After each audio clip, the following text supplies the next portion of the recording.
A una nueva edición de Visualizar. Estamos probando sonido solo, no os preocupéis. Pero ya podemos avanzar a alguna cosa. Bueno, yo soy Adolfo, ella es Elena, yo soy de Media Lab, trabajo aquí en el laboratorio de datos, que es todo este programa de Visualizar, es una parte del laboratorio de datos de Media Lab Prado. Ella es Elena de PorCausa, ahora contará ella por qué está aquí. Yo os voy a contar, ya vamos con retraso y la agenda es muy apretada, ¿no? Y vamos a intentar, la agenda es tan apretada porque somos muchas personas, somos 8 proyectos, hay ponentes, hay mentores, ahora empieza el simposio, ¿no? Que dura hoy y mañana. El simposio es una de las 3 partes de Visualizar, el 15 y 16. Luego, el domingo 17, ya después de haber conformado mañana los equipos, bajaremos a la sala Alameda 1, o el Lab 1, perdón, que era como se llamaba antes Alameda 1, que está ahí enfrente, abajo, y nos pondremos a trabajar. Domingo solo por la mañana, para aprovechar pues un poco la inercia de este comienzo, y también pues que, por ejemplo, hay personas que igual se quedan el domingo y ya luego pues se van, ¿no? Por ejemplo, Alison Killing, que luego podremos escucharla. Entonces, no voy a enumerar todas las personas, todos los ponentes que participan, ni todas las mentores y mentoras, ni siquiera todas las organizaciones, porque hemos intentado que toda esa información pues ya está recogida en la web, en los materiales que tenéis, en el GitHub. Entonces, bueno, si hay alguna duda, pues podéis preguntarnos físicamente. Nos podéis preguntar por los comentarios del vídeo, si lo estáis viendo en streaming. Nos podéis preguntar por la dirección de correo visualizar@medialab-prado.es, _medio. O nos podéis preguntar por el hashtag Visualizar'17 en Twitter, por ejemplo, que es la red social que solemos utilizar, ¿no? Y bueno, aquí lo que sí que voy a decir brevemente son los 8 proyectos que, voy a enumerarlos, los 8 proyectos que han sido seleccionados para esta edición.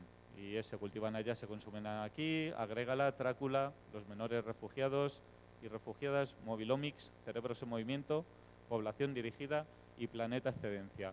Intentan cubrir, no intentan cubrir. Nosotros cuando lanzamos una convocatoria como es la de Migraciones, pensamos en una alianza natural como es PorCausa, y en las 4 acepciones del término migraciones que la RAE pues explica muy bien en su diccionario. Y entonces, movimientos de personas, animales, cosas, sustancias. Luego se presentan proyectos a esa convocatoria y algunos son elegidos, otros no. Hay algunos que tenían mayor competencia técnica y no lo fueron, porque igual otros que no la demostraban tanto sí que tenían pues una curiosidad mayor. En fin, siempre es difícil elegir cuando hay una convocatoria de proyectos. Esperemos que en cualquier caso, tanto quienes se presentaron como quienes van a estar, pues podamos disfrutar todos en este taller, todos y todas, a partir de ya, ¿no? Entonces, esto ya ha empezado y no quiero extenderme más porque toda la información, insisto, creemos que está disponible en la web. Solo hay que leerla con un poco de pausa, atención, dedicarle cierto tiempo, y cedo la palabra a Elena de PorCausa. Hola a todos y a todas, muchas gracias por venir. Me gustaría también dar las gracias a Adolfo y a Media Lab por haber invitado a la organización en la que trabajo, la Fundación PorCausa, donde hacemos investigación social y periodismo sobre migraciones.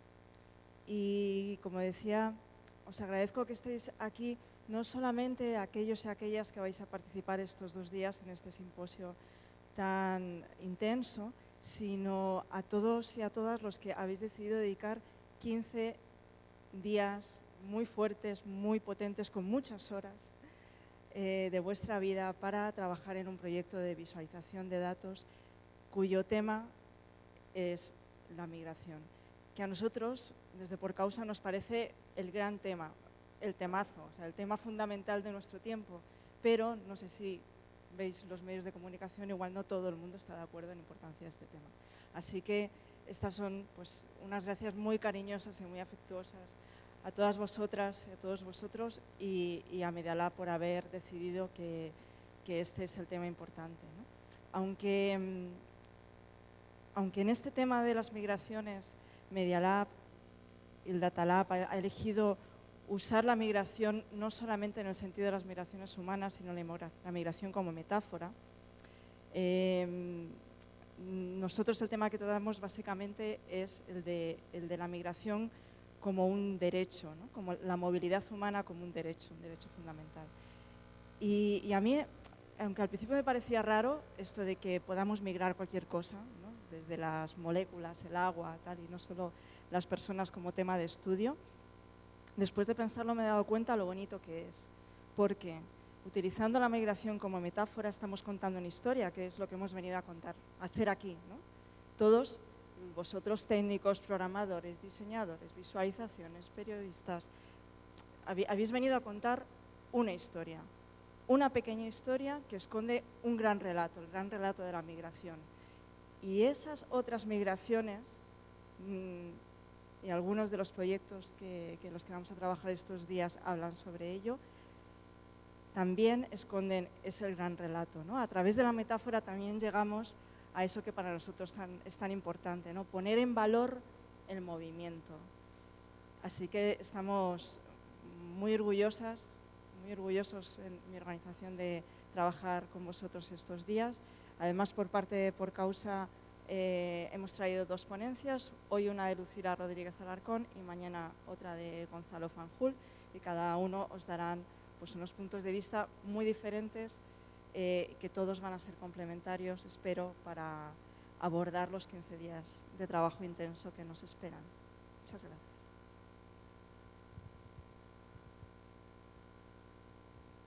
Bueno, pues damos la palabra a Elena Silvestrini, que va a presentar el Festival Transeuropa. El Festival Transeuropa es otra de las alianzas que hemos incluido en esta edición, ahora lo va a explicar ella mejor que yo.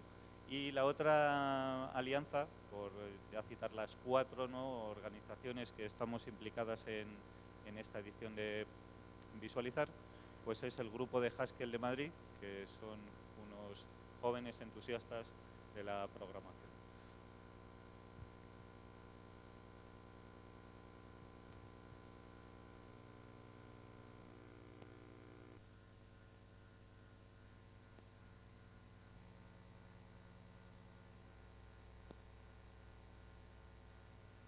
Hola, espero que no os importe que voy a presentar en inglés porque no soy española, me cuesta un poco más hablar español, así que por favor, lo siento, pero os quiero contar un poco de este festival que va a ocurrir en Madrid a finales de octubre, entre el 25 y el 29, y es un festival transnacional, entonces por eso también os hablo.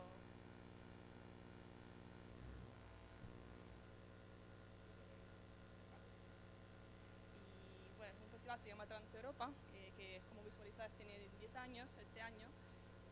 Sí, y tiene 10 años y ha ocurrido en todas partes de Europa y ha ocurrido en Berlín, en Ámsterdam, en Belgrado, en Milán, ha ocurrido hasta en 14 ciudades al mismo tiempo y este año va a ser en Madrid y bueno, podéis ver dónde ha pasado de los años pasados. Es un festival transnacional, está hablando en español al final.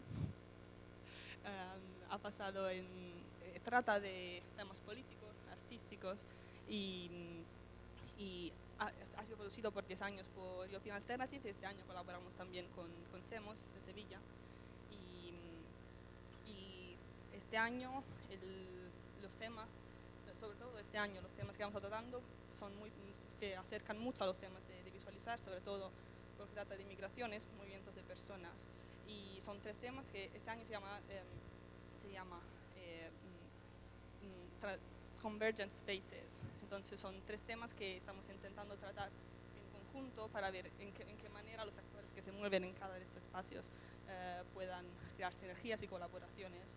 Y bueno, los 3 temas de este año son Europa como refugio, entonces bueno, puedes leer un poco ahí de Reclaiming Europe as a Space for a Sanctuary for Refugees and Migrants and Human Rights Protections inside Europe and at its borders. De la misma manera, en que también las ciudades, las municipalidades pueden tener un rol en esta acogida a nivel del Estado español, pero también en toda Europa, entonces como Cities of Change, entonces cómo se puedan exchange prácticas innovadoras a nivel institucional, local, también con iniciativas grassroots. Y claro, también el tercer tema que se va a tratar son los bienes comunes, los commons, y este año vamos colaborando también con la European Commons Assembly, que va a tener su cumbre este año, la segunda vez que se reúnen va a ser en Madrid en el mismo tiempo que el festival.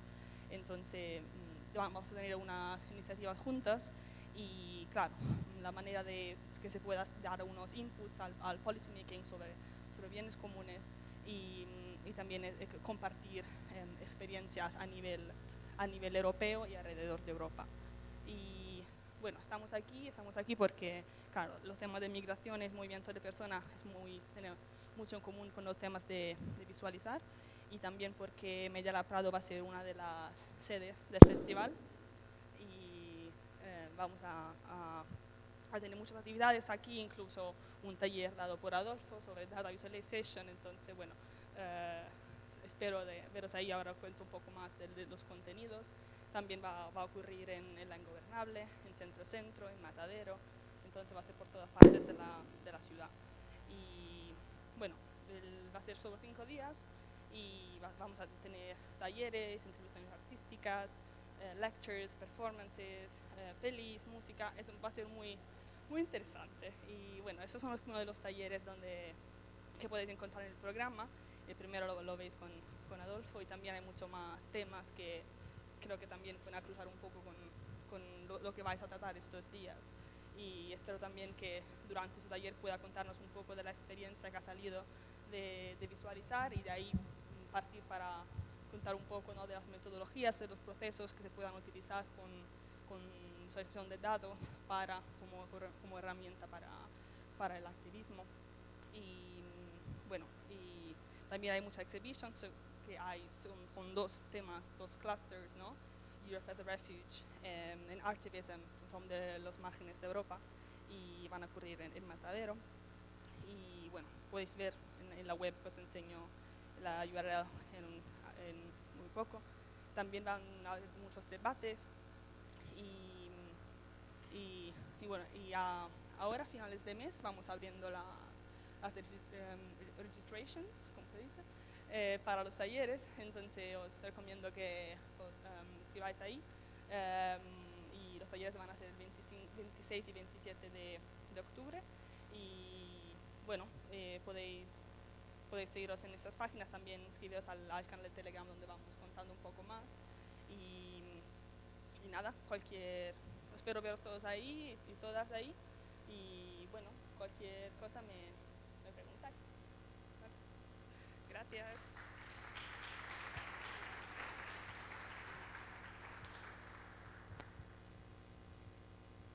Muchas gracias, Elena. Bueno, pues ahora pasaríamos a José Luis de Vicente, que tenemos el honor de nuevo de contar con él. José Luis fue el fundador, o uno de los fundadores de Visualizar', perdón, que no se me oía bien, y damos la bienvenida mientras a Yuri. Me quito el sombrero, yo también. Y bueno, pues no lo he dicho al principio porque digo, voy a aprovechar para decirlo un poco en la introducción, ¿no? Este es el 10º aniversario del taller Visualizar'. Es un programa que se inició aquí, bueno, no aquí en esta sede, en Media Lab 2007. En estos 10 años ha habido 7 sesiones, creo que con 7 ediciones con esta. Y en mi caso es la tercera que participo, ¿no?, en la que participo. Vienen labores de coordinación o de...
Sí, no, vamos bien, es solo por saber cuándo tenemos que parar. Lo resolvemos seguido. No, vale.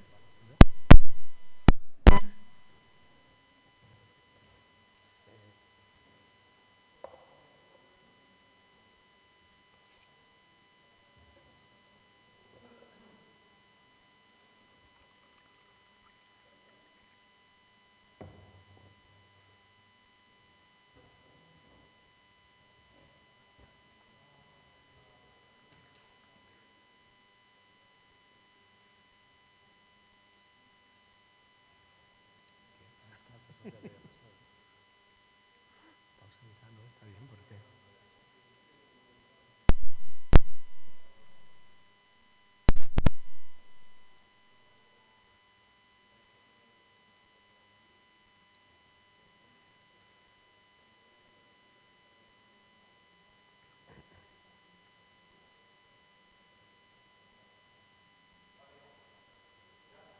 ¿Sí? ¿Seguimos?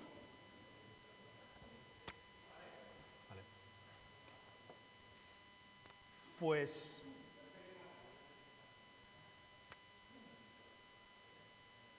os estaba contando esto. Básicamente, lo que este estudiante de Derecho Austriaco Mans Rems hace es intentar tener una representación física, tangible, un mapa de todo lo que una plataforma que convierte todas sus interacciones dentro de ella en datos sabe sobre él, y recibe después de una batalla legal esta transcripción que incluye desde invitaciones a eventos a los que nunca había respondido, páginas de usuarios a las que había llegado, por las que había pasado pero a las que nunca había clicado, le había hecho me gusta, y toda clase de rastro de cualquiera de sus acciones en esta plataforma.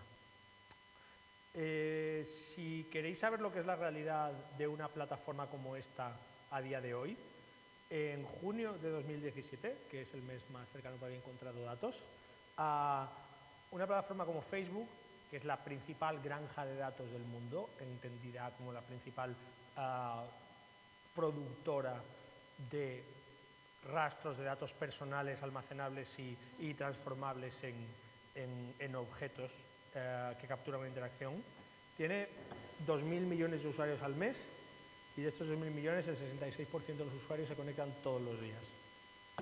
Pero es que la misma plataforma tiene a su vez otros 3 productos, 3 servicios distintos del mercado. Uno de ellos, WhatsApp, tiene 1.200 millones de usuarios al mes, otro Messenger tiene otros 1.200 millones de usuarios al mes, y otro de ellos, Instagram, tiene 700 millones de usuarios al mes.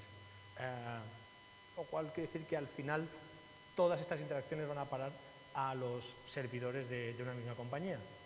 Y tiene sentido porque toda esta gente que somos todos nosotros estamos haciendo esto todo el tiempo en prácticamente cualquier cultura de cualquier país desarrollado o incluso no desarrollado, en los momentos transicionales del día a día, cuando nos despertamos, cuando nos acostamos, en los huecos que separan nuestra rutina diaria, delante del televisor, en el baño, etc. Y básicamente lo estamos haciendo porque somos agentes dentro de una lógica de un modelo económico, como decía antes, el modelo económico básico que genera valor a partir de nuestras interacciones en Internet, y que es la realidad de cuál es la economía que sustenta la actividad de los servicios digitales de los que todos somos usuarios, de los que la gran mayoría, como habéis visto aquí, son usuarios. Y básicamente es la lógica de combinar una economía de la atención, transformarla en una economía de los datos, capturar el valor de esos datos y convertirlos en información comercial que sirva para vender bienes y servicios.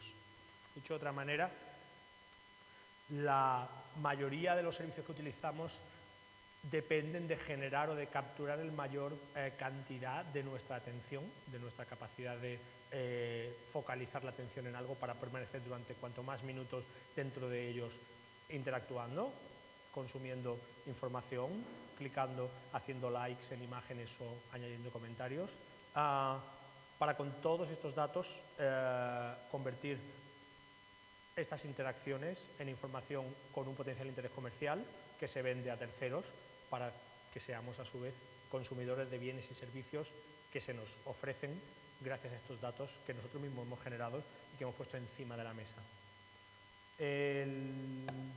New York Times en el año 2014 calculaba que colectivamente, entre todos los usuarios de una red como Facebook, si consideras todas las horas de producción dentro de este entorno, estábamos generando 39.757 años de actividad por día, todos los días. Y con esto lo que hemos conseguido es básicamente generar un entorno en el que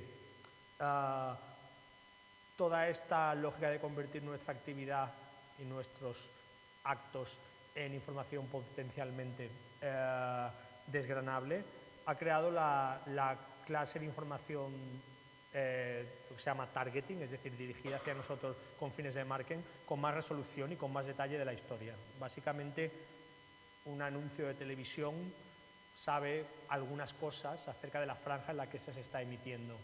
Un anuncio en una valla en la calle sabe relativamente poco acerca de la gente que está pasando por delante de ellos. Pero un anuncio en Facebook se puede dirigir con una especificidad absoluta a personas de una determinada franja demográfica, personas de un determinado ámbito geográfico, personas de una edad concreta o de un sexo o de una etnia, personas con hijos, personas sin hijos, personas que han hecho favoritos a plataformas de determinados partidos políticos, etcétera, etcétera, etcétera. Lo que tenemos es que básicamente en este gran retrato colectivo generado por todos a la hora de convertir estas acciones en una plataforma como Facebook en un retrato nuestro, creamos también una reproducción extremadamente detallada de nuestros intereses, de nuestros detalles biográficos, incluso más porque plataformas como Facebook no se limitan ya solamente o exclusivamente a utilizar los datos que generan ellos, sino que los combinan con datos generados externamente por otras clases de servicios como por ejemplo Experian, que es la clase de plataforma que agrega datos de consumo de tarjetas de crédito, que básicamente combina todo vuestro historial bancario. Hasta el año 2007, 2008 era relativamente complejo o difícil cruzar o combinar la información que un usuario generaba dentro de una plataforma digital con la que generaba en la calle, por ejemplo, con su tarjeta de crédito, pero una invención que transformó nuestra relación con la información por completo la volvió mucho más sencillo. Estoy hablando, por supuesto, de esto, el smartphone, y a partir de ese momento era mucho más fácil unir y cruzar y combinar informaciones de distintas plataformas de datos en un único perfil. Os dije que esta era la parte apocalíptica de la presentación. Esta capacidad de targeting extremo, de poder identificar a perfiles concretos de clases distintas de usuarios con un grado de detalle hasta hace muy pocos años totalmente impensable, está empezando a generar muchas historias de miedo y muchos terrores acerca de qué manera estas plataformas están empezando a condicionar nuestro comportamiento de formas que no son necesariamente aparentes o obvias. Supongo que muchos conocéis la historia de terror del año 2016, uno de los grandes cuentos de miedo o distopías tecnológicas del último año y medio. Tiene que ver con este señor Robert Mercer, un millonario, uno de los mayores donantes de la campaña de Donald Trump, propietario de una empresa analítica que se llama Cambridge Analytica. Cambridge Analytica se han escrito muchos artículos, algunos explicando con gran preocupación lo que se supone que esta compañía está haciendo, otros intentando minimizar la realidad de sus impactos, pero básicamente, para los que no conozcáis la historia o la metodología, después del triunfo de Trump en las elecciones se sabe o se descubre que la campaña de Trump había contratado el servicio de varias empresas, una de ellas esta, que se dedicaba a buscar formas de microtargeting, es decir, de dirigirse en Facebook a grupos muy específicos y concretos de usuarios a través de los datos que obtenían de test que utilizaban para generar perfiles psicológicos. Estos test que mucha gente hace en Facebook para saber qué personaje de Juego de Tronos eres, se utilizaban como base de información para intentar crear un perfil psicológico de determinados usuarios en determinados estados, en demografías y en áreas geográficas de Estados Unidos en el que un movimiento de votos en un sentido u otro podía tener efectos determinantes, e intentar targetear, o sea, intentar dirigir de una manera muy concreta lo que el usuario iba a ver y la información que iba a haber relacionado con la campaña electoral. Creo que hablamos relativamente poco de uno de los grandes eventos, uno de los grandes géneros, yo diría, o de objetos culturales de nuestra época, el timeline en Twitter o el muro en Facebook, que es quizás el constructo algorítmico más importante con el que interactuamos todos los días. Una de las cosas que hemos empezado a entender recientemente, a medida que hemos sabido, por ejemplo, a partir de la preocupación por la polarización de las noticias en plataformas como Facebook, por el fenómeno de las fake news, es que la gente tiene un entendimiento relativamente bajo de lo que ve en su muro de Facebook, de por qué lo ve, de por qué ve unas cosas y no ve otras, y de hecho de cuáles son los principios que guían a partir de este proceso algorítmico que unos objetos aparezcan y otros no, más allá de una pura organización cronológica, como mucha gente todavía cree, en su muro de Facebook.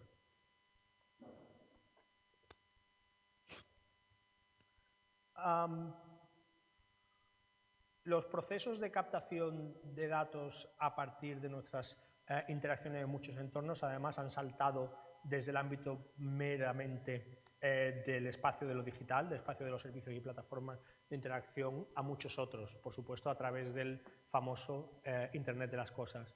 A medida que más y más objetos permanecen conectados a Internet y a medida que transitamos hacia un mundo en el que el estado natural de la mayoría de tecnologías es generar o producir un rastro de datos, vemos más y más lugares, sitios o espacios en que estamos haciendo una transacción de datos que se transforma en una huella de datos personales en una cantidad de casos enormes sin nuestro conocimiento.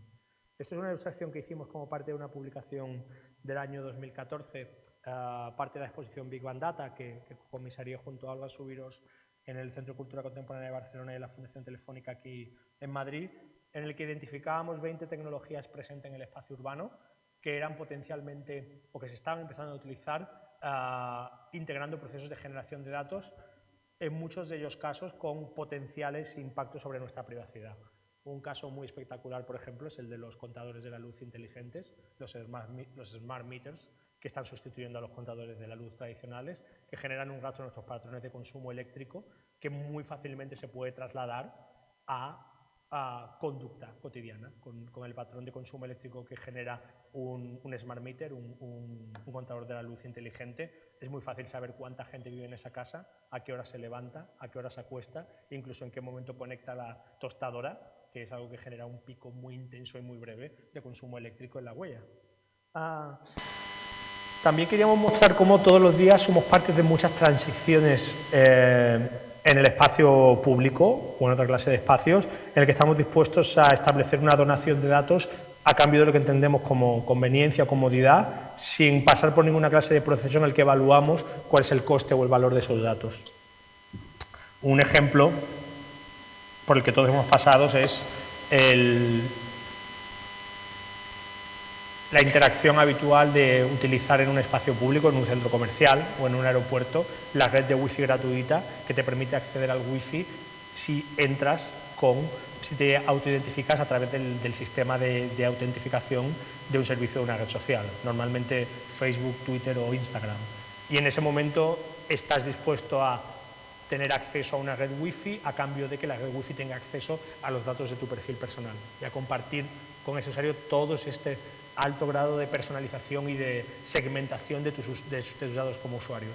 Y es interesante cómo todavía tenemos una muy baja percepción del valor de esa interacción y de que estamos dispuestos o de que pensamos que es una recompensa suficiente, proporcional a la donación o a la transacción con datos que estamos haciendo en ese momento. Por ejemplo, una aplicación concreta que ahora mismo me fascina es la introducción de tecnologías biométricas en smartphones, como por ejemplo en los iPhones de Apple, para acceder al smartphone con tu huella dactilar o a través de reconocimiento facial, ahorrándote la tremenda molestia de teclear un PIN de 4 datos. ¿Y por qué la gente está dispuesta a compartir su huella dactilar o los repetidamente miles de instantáneas de su cara con una corporación para ahorrarse tener que teclear 4 números? Creo que muestra hasta qué punto somos muy malos a la hora de intentar valorar cuál es el valor de esa transacción en la que recibimos un servicio y pagamos con datos personales. Una de las cosas más evidentes o claras de este horizonte hacia el que vamos es que múltiples servicios, productos y objetos cotidianos se convierten potencialmente no solo en un frente de potencial riesgo para la privacidad, sino de transacción, de comercio, de intercambio de servicio por datos, de maneras que nunca nos hubiéramos podido imaginar. Este ejemplo es que es muy fuerte. Vamos a vivir en un mundo en el que las aspiradoras son aspiradoras que, a la vez que limpian todo el suelo, todo el parque de nuestra casa, van mapeando nuestra casa y al principio lo mapean por una razón pura y exclusivamente práctica. La aspiradora necesita saber dónde está la pared y qué distancia hay de una pared a otra y dónde están las esquinas, pero en un momento determinado esto genera un mercado secundario y es el mercado que de repente el fabricante de aspiradora tiene potencialmente muchísimos mapas de muchísimas casas distintos, muchos planos de muchos apartamentos. Allí donde hay una aspiradora hay potencialmente un mercado de transacción con datos de planos de apartamentos. Durante mucho tiempo estos procesos han sido relativamente invisibles, pero poco a poco creo que empezamos a generar también una cierta cultura pop de la noción de la construcción personal de datos. Esta campaña, por ejemplo, de Spotify el año pasado me llamó mucho la atención porque es la clase de cosas que hasta hace poco preferíamos no decir en público, de las que las compañías preferían no hablar. Spotify empezaba a reconocer que al ver que miles de personas todos los días reproducen miles de canciones, hay historias colectivas que emergen de ellas. Estas dos, por ejemplo, son mis favoritas. Querida persona que escuchaste Sorry 42 veces el día de San Valentín, ¿qué es lo que hiciste? Pues nada. Queridas 3.749 personas que escuchasteis It's the end of the world as we know it, de Rev, el día del voto del Brexit, aguantad. Y en estos procesos de generación colectivas de datos y de extracción de valor de los datos están pasando cosas interesantes. La mayoría de ellas son muy siniestras. Quería traer un ejemplo de una que no es siniestra o que a mí me parece especialmente fascinante para mostrar que en esta capacidad de traducir muchos de nuestros actos cotidianos en rastros de datos agregados se generan determinadas formas de conocimiento, algunas tan sorprendentes como esta. Las malas noticias son que no tenemos ninguna capacidad de decisión sobre ellas, pero es interesante que existan. Esto es un feature, un playlist algorítmico de los muchos playlists algorítmicos que una compañía como Spotify está introduciendo, que se llama Fresh Finds. La podéis encontrar si vais a las carpetas de explorar, sugerir. Y Fresh Finds reúne en sus playlists novedades discográficas que se acaban de editar, que potencialmente pueden ser interesantes para ti si te interesan géneros concretos, y donde la idea es intentar anticiparse a la posibilidad de que determinadas canciones puedan ser éxitos, que determinadas canciones que se acaban de editar exista la posibilidad clara de que vayan a acabar teniendo un impacto muy grande. Esto te convierte en lo mejor o lo peor que puede ser en ningún mercado, que se llama un early adopter, la clase de persona pedante que dice yo me gustaba mucho, ahora me gusta mucho, pues es como es la mejor manera de convertirse en esa clase de pedante odioso. Es no muy habitual en el mundo de la música independiente.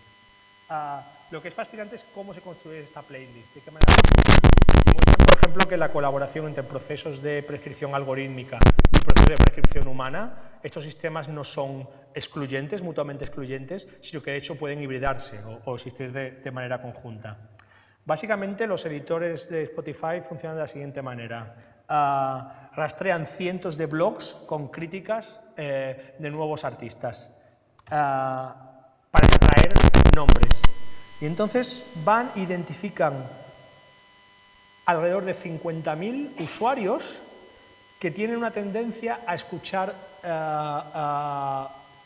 bandas o grupos que acaban teniendo éxito antes de que pase. Es decir, busca predictores.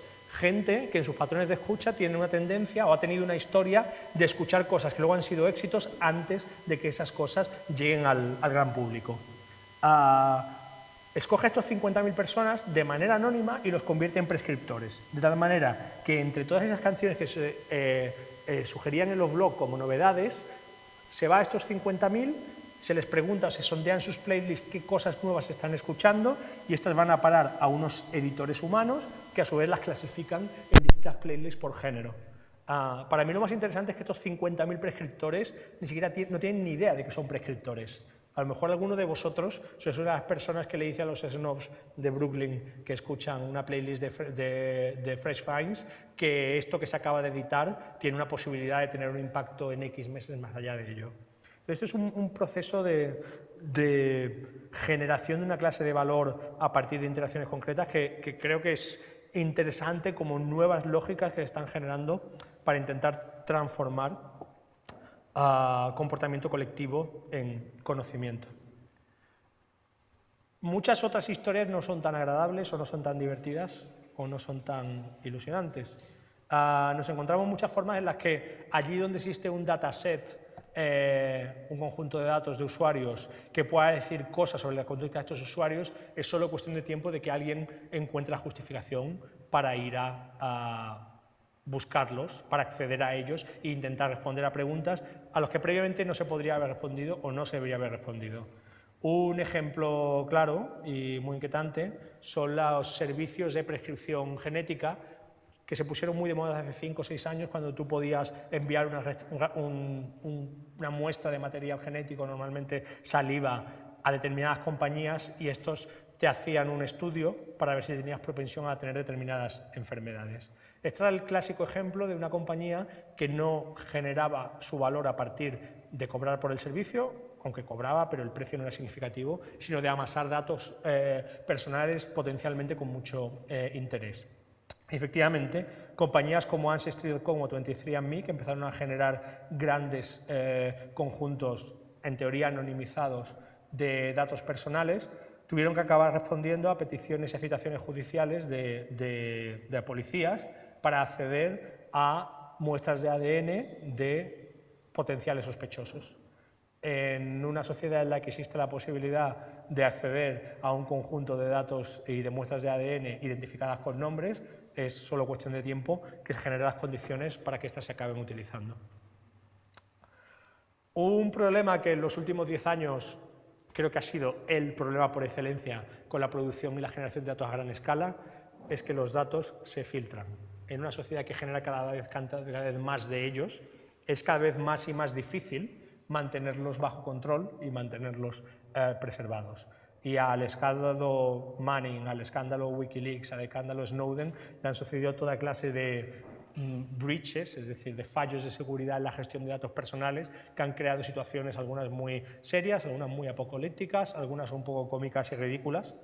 De este último apartado de las cómicas y ridículas, creo que mi favorita es la del caso de Ashley Madison. Posiblemente algunos recordéis. Ashley Madison es esta compañía de contactos online que ofrecía un servicio que permitía a personas tener relaciones extramatrimoniales con otras personas. Básicamente, Ashley Madison era una página de contactos para aquella gente que tenía pareja y que quería seguir teniéndola, que lo que quería era tener una aventura. Era una especie de factoría de infidelidades. En un momento determinado, unos hackers filtraron la base de datos de usuarios de direcciones de correo de Ashley Madison. No solamente la filtraron, sino que lo colocaron online con interfaces que permitían a cualquier persona introducir una dirección de email y ver si esa dirección de email estaba entre la base de datos de Ashley Madison, lo cual evidentemente generó el pánico instantáneo en millones de adúlteros. Pero lo más interesante al escudriñar esos datos fue que distintos analistas de seguridad descubrieron que la inmensa mayoría, prácticamente todas, con una pequeña parte, con un porcentaje bajísimo de mujeres en las bases de datos de Ashley Madison, no existían, eran totalmente ficticias.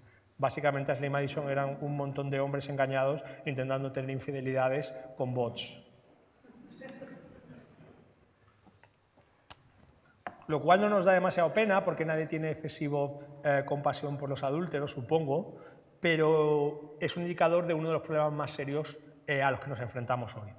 Es que básicamente no tenemos manera, o tenemos una manera muy baja, de saber exactamente qué es lo que están haciendo y qué es lo que hacen, pero no nos dicen, aquellos algoritmos que gestionan nuestros datos y que toman decisiones a partir de esos datos que le estamos ofreciendo. Los algoritmos están tomando decisiones y mediando, siendo como una especie de tercer agente entre nosotros y procesos en muchos más sitios y en muchos más lugares de los que podemos imaginar. Y el problema es que su visibilidad es muy baja y el problema es que su opacidad es casi absoluta. En 2014 hubo este escándalo, que creo que de alguna manera se adelantó al escándalo de Cambridge Analytica y al caso del intento de manipulación o de influir en el sentido del voto de la gente en Facebook, a partir de un experimento que investigadores de Facebook realizaron intentando afectar el estado emocional o influir en el estado emocional de 689.000 usuarios, un grupo de control, viendo si incrementar el número de noticias negativas y el número de noticias positivas que veían en su muro influía de alguna manera el estado de las actualizaciones que ponían a partir de ahí. Es decir, que si poner más noticias positivas o más negativas les hacía poner más noticias positivas o negativas a la vez. Lo preocupante de este caso fue no solamente que no había manera de saberlo, no solo que no había manera de impedirlo, sino el bajísimo grado de conocimiento que la gran mayoría, la absoluta mayoría de usuarios de Facebook tenían sobre de qué manera opera el algoritmo que organiza su muro todos los días. Y sencillamente tenemos que asumir o tenemos que de alguna manera enfrentarnos al hecho de que estamos teniendo interacciones que tienen una influencia de nuestra vida con procesos de toma de decisiones que no somos capaces de entender. En algunos casos son opacos y no nos explican cómo funcionan, o en otros casos directamente nos mienten. Es por supuesto el caso de Volkswagen, por el que ya hay gente condenada y ya hay programadores en la cárcel cuando se desarrolla un sistema para que los sistemas de control de los coches sean capaces de detectar el momento en que están siendo testeados para comprobar sus emisiones y decidir que si los coches estaban siendo testeados emitirían las emisiones de CO2 correctas, pero si no lo estaban siendo testeados superarían esos niveles. Uno piensa que probablemente el caso Volkswagen es la punta del iceberg, que estamos rodeados de múltiples otros casos Volkswagen que no conocemos porque no han sido descubiertos, porque no tenemos manera de comprobar que muchos de estos procesos de toma de decisiones algorítmicas funcionan bajo parámetros que entendamos y que sean los que queremos saber que son. Evidentemente, la próxima década va a estar básicamente determinada por de qué forma los grandes conjuntos de datos que hemos construido a lo largo de estas últimas se utilizan para procesos como el machine learning y la inteligencia artificial. Hemos colectivamente construido millones de conjuntos de datos que sirven para entrenar algoritmos, para reconocer, para identificar, para tomar decisiones que anteriormente solo podían tomar humanos. Si hoy es relativamente fácil que una red neuronal te explique o te muestre una imagen de un gato, es porque llevamos años entrenándolas con los millones de imágenes de gatos que colectivamente hemos subido a estos servicios, a estas redes sociales. Y estos procesos de machine learning se están utilizando y se van a utilizar básicamente para procesos de automatización en muchas tareas que van a generar y que van a tener un impacto social, laboral, económico y cultural probablemente determinante durante los próximos años. Así que básicamente, y para acabar, nuestros grandes retos y nuestras grandes necesidades de aquí en adelante para constituir un nuevo régimen de los datos ante una situación que hace bastante insostenible el régimen actual es desarrollar una política, unos parámetros, una advocacy, un nuevo activismo en torno a la transparencia algorítmica y a la rendición de cuentas algorítmica, es decir, la capacidad de saber de qué manera los datos que generamos se utilizan para tomar decisiones que en muchos casos están basadas en parámetros que desconocemos, bajo principios y en espacios que nadie tiene que justificar, a pesar de que nos impactan directamente. Y forjar lo que Sandy Penland llama a New Deal on Data, un nuevo pacto social en torno a la propiedad, al derecho de uso y a la capacidad de mediación e intervención en los datos que generan la mayor parte de tecnologías que usamos a diario y muchas que desconocemos y que nos están tratando y nos siguen tratando más como productos que como ciudadanos. Nada más. Gracias.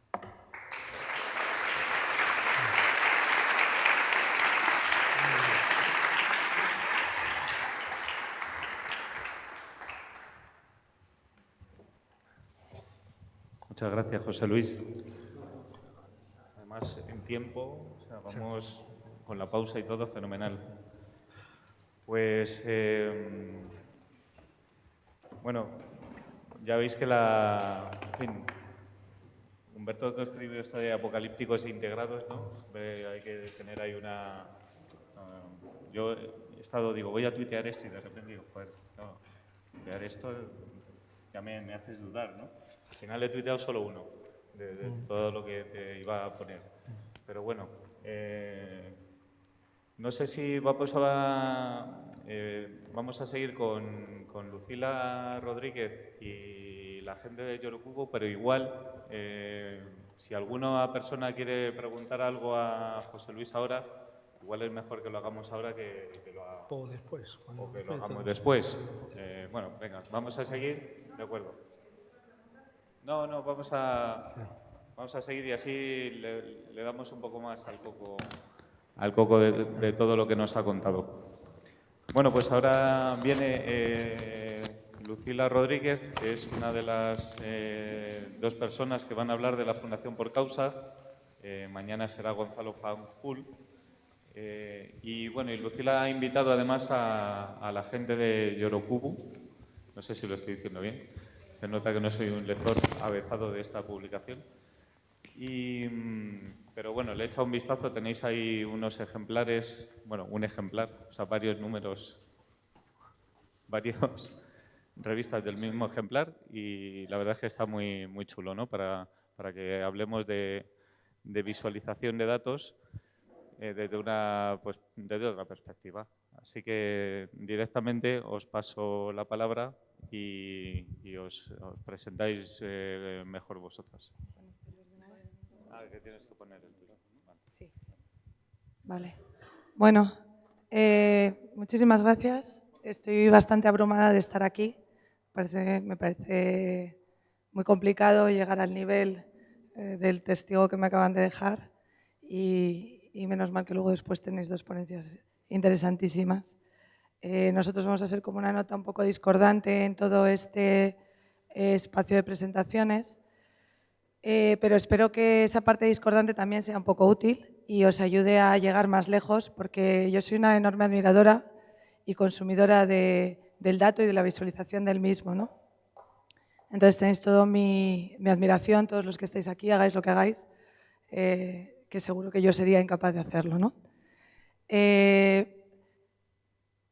Yo lo que sí que hago, y lo llevo haciendo toda la vida, y entonces os voy a contar un poco de mi vida para que lo entendáis, es utilizar el dato para vender historias.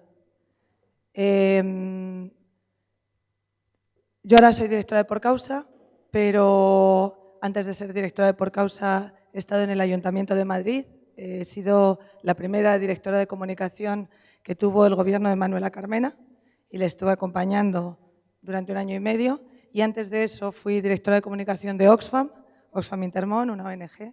Y antes de eso trabajé para el lado oscuro y no voy a ahondar en ello porque no me enorgullezco, ya intento olvidarlo. Siempre, y esto empieza en la carrera con Oxfam Intermón, yo he intentado vender cosas que nadie las quiere comprar. Es decir, la pobreza en el mundo no la quiere comprar ni Dios. Tú llegas, ¡ay, los niños, pobrecitos! Cuéntame otra cosa, que me estás agobiando, ¿no? Entonces, acabas dejándote la piel intentando encontrar sistemas narrativos que te permitan contar esas historias. Y el año que yo llegué a Oxfam, Oxfam tiene unos informes que no había Dios tampoco que se los tragara, que eran un truño tremendo, súper sesudos, cuyo objetivo era influir en las políticas del gobierno. Y de repente pues a alguien se le ocurrió, oye, ¿y si metemos algún gran dato en el informe? No me voy a colgar yo la medalla, pero yo participé en el proceso. La enorme diferencia de meter un gran dato en el informe a no meterlo fue ser portada a no serlo. Y yo creo que seguramente todos tenéis en la mente este dato de el 1% de la población mundial tiene la misma cantidad de dinero que el resto de la población mundial, o tiene la misma cantidad de riqueza, ¿no? Claro, cuando tienes un dato tan fuerte, obviamente puedes hacer cosas maravillosas con la visualización, pero tampoco lo necesitas, porque te da el titular ahí en ese... Pero cuando empiezas a sacar, a desgranar lo que hay dentro de ese dato, entonces ya empieza a ser más complicado, porque ese 1% son 8 tíos, y 8 tíos que están en partes determinadas del mundo y tal. Entonces ahí es cuando se te empieza a perder el público, ¿no? Y entonces en Oxfam, además coincidió en una época en la que ahora mismo las redes sociales son la forma de llegar al público, es decir, nosotros utilizamos la prensa, yo siempre he sido una utilitaria de la prensa, siento decirlo, también ahora soy productora de contenidos en prensa y admiro profundamente a los periodistas, pero para mí ha sido una herramienta, ¿vale? Por eso creo que a lo mejor algo os puedo aportar, porque yo lo he usado como una herramienta para comunicar. La prensa compra el dato muy bien, pero luego hay otro público que ya llegas por otras vías, como pueden ser las redes sociales. Entonces haces cartelitos para Facebook y para Instagram y para Twitter, que la gente te los compra. Y ahí es donde te empiezas ya a partir de la cabeza, ¿no? Porque claro, 1% y el resto de la población, más o menos, pero 8%. Y nos empezamos a dar cuenta de que todos los cartelitos que producíamos eran iguales y que la gente llegaba a un momento en que ya no veía la diferencia entre los cartelitos. Y ala, venga, piensa, piensa. Y así con esto más o menos aterricé en el Ayuntamiento de Madrid, obsesionada por cómo podíamos visualizar los datos para que la gente siguiera consumiéndoles y les siguiera interesando. Y además para que perdurara, porque ese es otro problema, va todo tan rápido que es que tienes que hacer unas cosas que luego... A ver, lo ideal sería que a alguien le apeteciese poner en la cocina, pegado en el frigorífico, los datos de parques de Madrid. Claro, pero es que es muy feo, salvo que seas capaz de contarlo de una forma muy determinada. Entonces yo como persona que he utilizado el dato para intentar vender ideas o intentar vender imágenes de cosas que son difícilmente tragables, en mi exploración conocí a estas personas, a Marina y a... Sí, iba a decir Marcus, pero de repente he pensado que no era Marcus. Perdonadme, hoy tengo un día espeso. A Marina y a Marcus. Entonces, en mi obsesión por la agregación, que esto es una cosa que Visualizar ha hecho desde que se creó, y en este sentido muchas felicidades porque yo creo muchísimo en la integración de las diferentes piezas que pueden componer un relato. En esa obsesión apareció el artista. O sea, yo estoy obsesionada con el cómic, yo leo cómic, no sé vosotros, o novela gráfica. Me fascina. Y me fascina además porque el dibujante de cómic es un artista. Lo que nunca me pude imaginar es que había una gente trabajando con dibujantes de cómics o dibujantes de novela gráfica que además habían conseguido producir materiales visuales de datos muy complejos que se utilizaban, por ejemplo, en memorias o en expresiones dentro de su sistema narrativo de una revista como Yorokobu, que sabéis que tiene un sistema narrativo muy especial. Y aquí es donde yo ya dije, esta es la solución.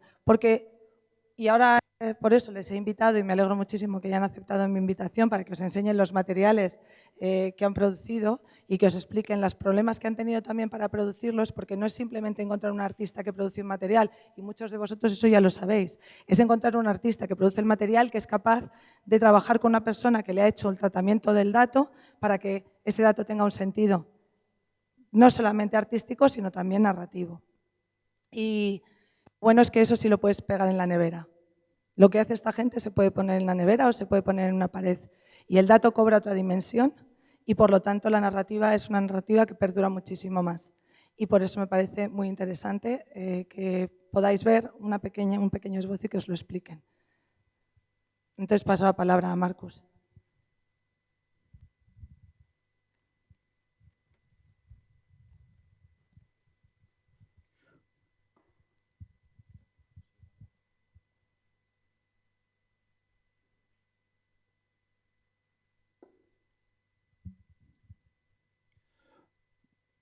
Hola, buenas tardes.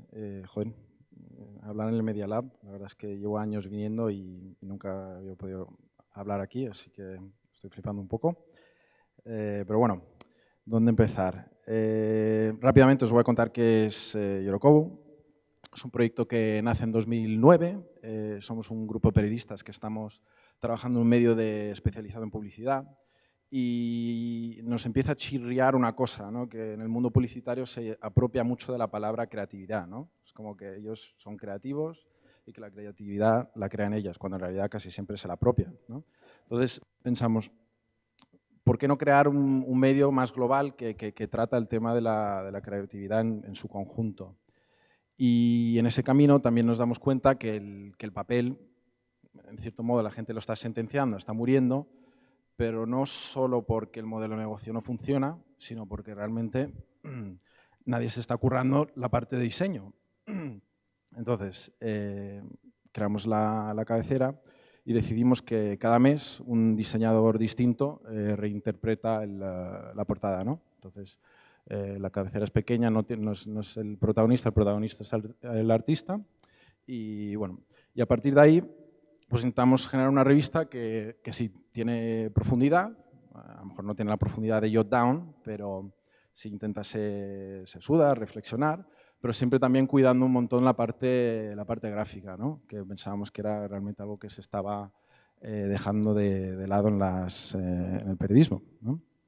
Entonces, en ese camino, rápidamente, en 2009-2010, empezamos a ver que la infografía es un recurso interesante, pero realmente no hay, aparte de la gente que está en redacciones, muy profesionalizada, no hay gente realmente que lo controla, sobre todo lo que queríamos hacer, ¿no? Entonces, primero voy a empezar contándonos cuándo decidimos hacer una infografía o un artículo, es decir, si empezamos a investigar un tema y vemos que de repente, aunque sea muy interesante, tiene muchas frases seguidas que son datos, repetir porcentajes, en ese momento suele ser cuando nos planteamos pasarlo a infografía.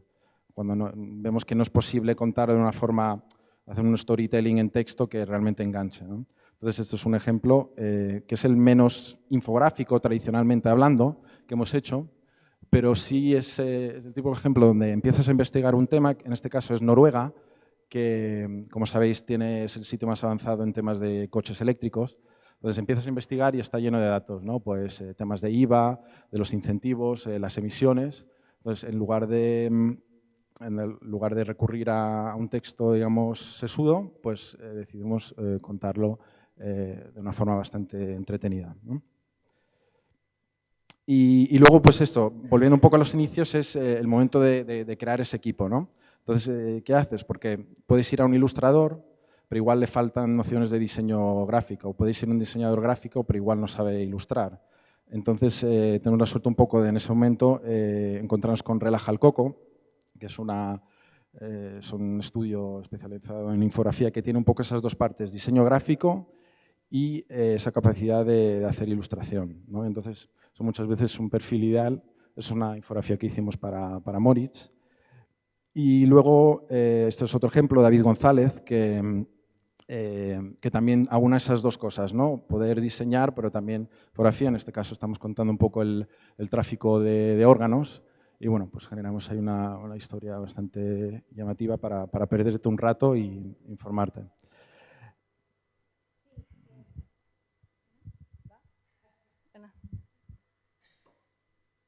Dentro de lo que es Yorokobu, yo he trabajado con el tema de haciendo infografías para marcas porque ellos veían un poco el trabajo que estábamos haciendo dentro de la revista y siempre que trabajamos haciendo este tipo de infografías y visualización de datos, tenemos ya pues eso, Relaja el Coco, tenemos muchos ilustradores que trabajamos con ellos porque saben bien hacer eso, ¿no? Pero hay veces que también está bien trabajar con otros ilustradores que a lo mejor no han hecho una infografía, pero haciendo un buen trabajo de sintetización de datos, de explicar la estructura y trabajando con ellos, puede salir un resultado muy interesante como es esta infografía que hicimos con el grupo farmacéutico, ¿no?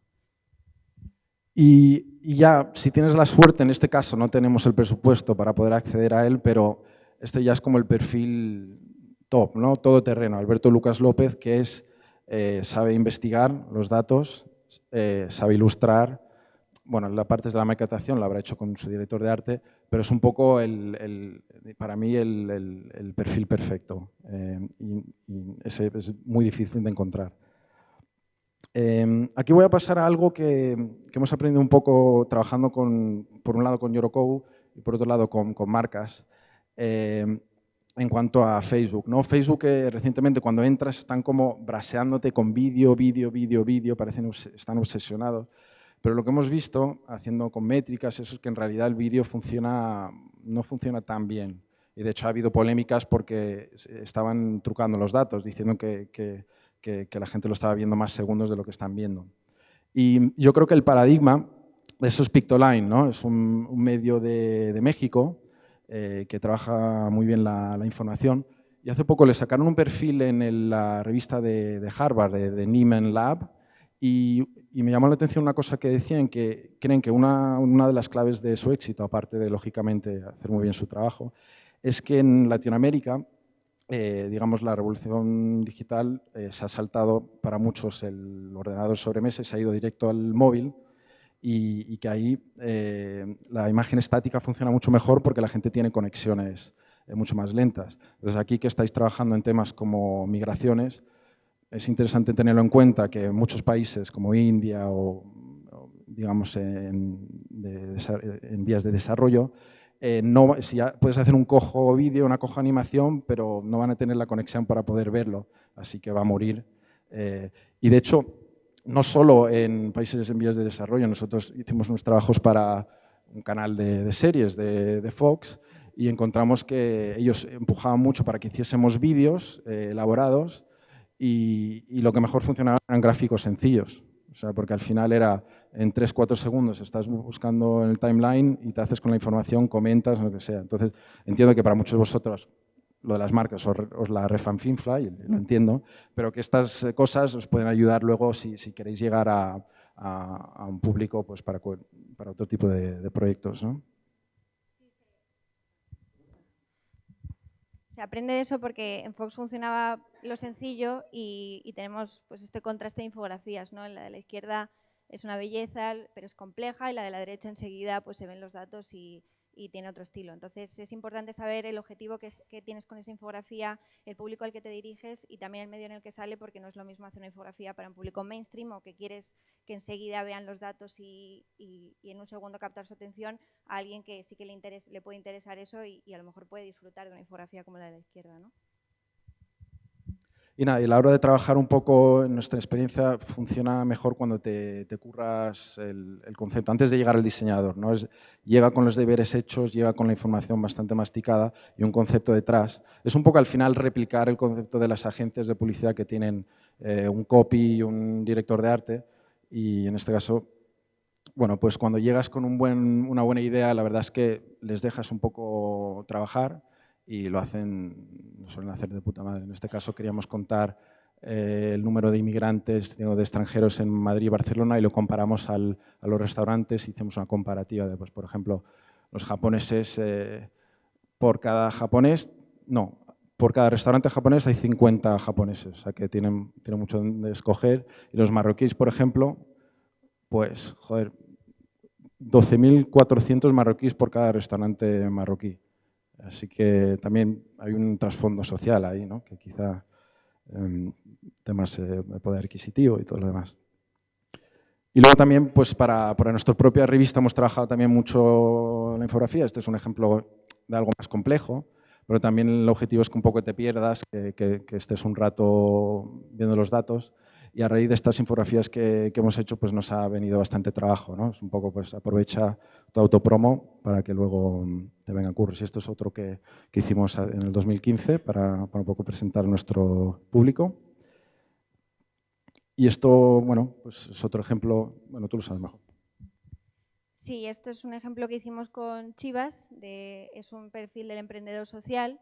Y es un poco lo que hablábamos, ¿no? El pensamiento lateral. Hemos sacado pues, un ojo de los datos de nuestro lector, un cuerpo humano, el cuadro clínico de la felicidad, y el trabajo de David aquí ha sido muy bueno porque ha sacado como, hay más cosas más allá ¿no? de los quesitos y las barras, sino que es un trabajo muy conceptual, utiliza geometría, el dibujo es otra forma ¿no? de enseñar esto, y salió además en la revista Emprendedores, con lo cual pues también era un poco el objetivo. Y esto es otro ejemplo más de los tipos de trabajos que hacemos, que cuando llegas con un concepto sencillo, pues al final el diseñador. Y luego muy importante esto, o sea, un poco este rollo, también lo he visto en redacciones, de sentarse detrás del director de arte, estar respirándole y diciendo mueve esto, y es como capullo, o sea, déjala en paz, él sabe diseñar mucho mejor que tú sabrás hacer un texto bello, pero deja un poco de libertad. Y nosotros trabajamos un poco, no sé, el símil sería como hoy en día muchos músicos, ¿no? Que tú creas una base, se lo mandas al cantante, que está en otro lado, el cantante pone su base, lo devuelve, y un poco esa forma de trabajar, porque es como mejor salen las cosas. Porque al final nosotros somos periodistas con un gusto estético dudoso. Vale, venga. Y ya rápidamente, pues son un poco lo que usamos para inspirarnos a la hora de hacer el storytelling, los conceptos, es buscar otros sitios. Es decir, inspírate en el diseño, como en este caso Javier Jaén, que además usa muchos conceptos de, digamos, de infografía en sus piezas. Esto tampoco me flipa la infografía, no es nuestra, pero me gusta como el rollo del plano cenital. Al final este es un tema cogido del cine. Mona Chalabi es una infografista de The Guardian. Se le puede meter activismo, se le puede meter humor. O sea, sí, y luego la fotografía, que la infografía muchas veces se asocia con la ilustración y el dibujo, y también se pueden hacer infografías con fotografía, como estas que hicimos con Odisea, que eran 3 datos. Su fin era impactar completamente, un segundo. Luego este también, ¿no? Que usa pues, el velo para hacer los datos, las barras como el paso de cebra, y luego también performance, ¿no? También se están haciendo infografías interactivas en las que la gente puede participar y hacer la infografía in situ. Entonces también está bien para inspirarse, ¿no? Y ya solo por terminar, pues hace unos años escribimos un artículo sobre el talento de infografista español. Hay un montón de infografistas buenísimos, pero están todos fuera. Y entonces, una de las reflexiones que hacíamos, entrevistamos como a 10 infografistas, de Alberto Cairos, que él salió de la carrera, pues eso, solo sabiendo escribir, ¿no? Y encontramos todavía ese problema, es decir, nosotros tampoco es nuestra especialidad de la infografía, pero nos cuesta hacer más porque muchas veces no encontramos la parte conceptualizadora. Tenemos diseñadores, pero nos cuesta encontrar. Entonces, nos siguen llegando día tras día currículums de gente que es periodistas, aspirantes periodistas, que escriben textos largos, pero falta esa formación. Entonces, me parece una putada, porque parece que no lo estamos solucionando. Esto fue hace 4 años y seguimos con ese problema. Así que nada más. Y si hay alguno en la sala que es conceptualizador, pues venir a hablar conmigo, que estamos buscando gente. Gracias.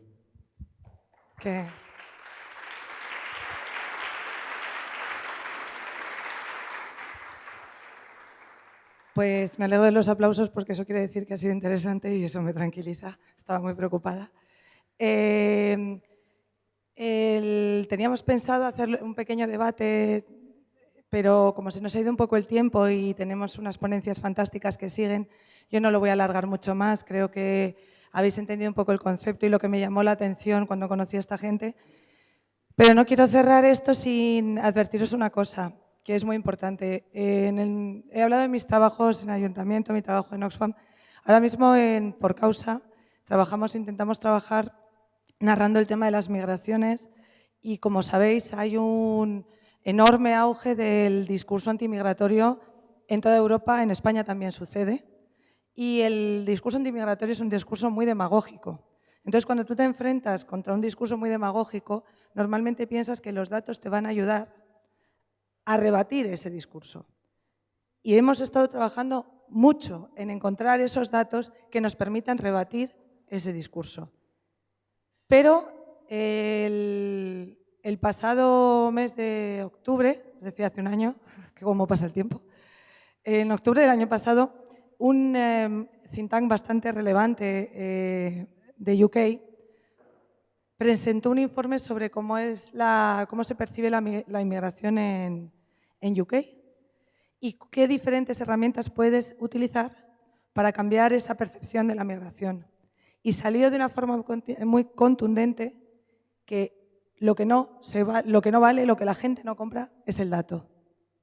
Y esto es tremendo. Y es muy serio. Porque el dato se está consumiendo cada vez menos, primero porque no hay confianza en él, debido a todas las fake news y todo este proceso que ha habido de realmente ensuciar el dato real. Pero el dato tampoco se consume porque hay que hacer un esfuerzo muy grande y tenemos que seguir haciendo unos esfuerzos enormes porque ese dato tenga una capacidad de llegar al público al que tiene que llegar. Y eso es vuestra labor. Entonces tenemos que intentar de verdad que el dato siga siendo útil, que el dato siga teniendo un valor narrativo y que llegue al público que tiene que llegar. Y eso se hace con humildad e integrando diferentes profesiones para conseguir que con esa riqueza de perspectivas el dato tenga mucha más fuerza y la narrativa sea mayor. Y el informe que os digo sobre los datos de la migración, que además no es un dato aislado en UK, se está repitiendo en diferentes informes en el resto de Europa, lo podéis encontrar en el Overseas Development Institute, que son los que tienen ese informe en el cual explican el rechazo del dato y que a nosotros en PorCausa nos ha hecho cambiar mucho nuestra forma de narrar, porque obviamente también lo estamos viendo en los materiales que vamos lanzando. Y bueno, yo creo que con esto, pues espero que haya sido interesante y suficientemente honroso y que tengáis un buen recuerdo. Y muchas gracias por estar aquí y por invitarnos.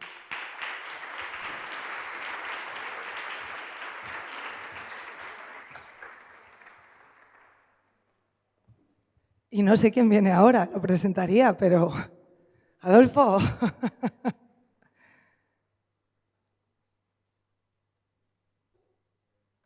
Adolfo nos está dando aire.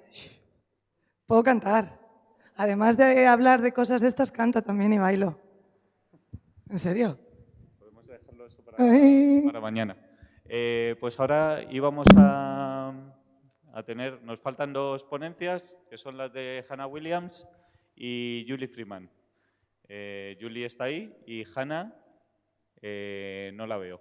Así que vamos a, o bien pasamos a Julie, o bien esperamos 5 minutos mientras hacemos una labor. Ah, Hannah. ¿Dónde estabas? Where are you? Where were you? Hidden. I was looking your white T-shirt. Oh. Not the pink one. Okay, sorry. Is this working? Yeah.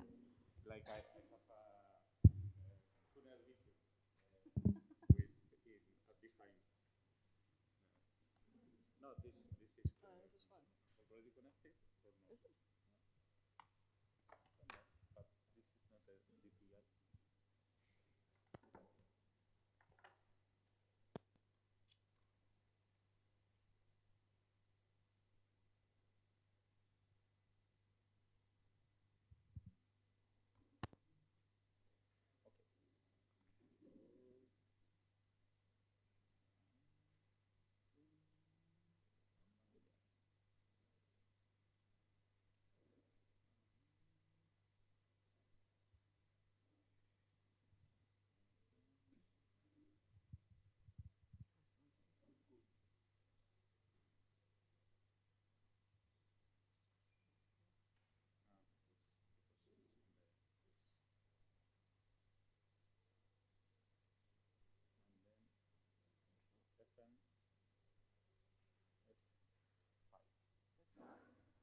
Getting a tutorial. Ubuntu. Okay, let me do a short I don't know if this is working. No, maybe the battery is off. Okay.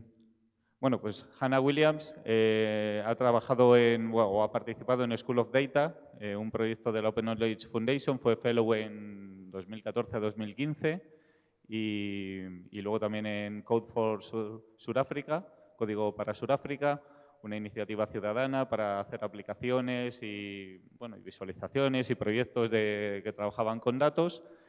Y bueno, además va a estar de mentora en esta edición de Visualizar durante los 15 días. Es decir, nos va a acompañar durante todo el tiempo del taller, junto con las otras 11 personas que son mentoras de esta edición. Y bueno, pues es un placer que haya aceptado venir desde tan lejos, ¿no? Desde la otra punta al sur del hemisferio sur, en Ciudad del Cabo, Cape Town. Muchas gracias por venir. Thanks for coming to Visualizar'17. And please go ahead. It's your time. Thank you. Thanks.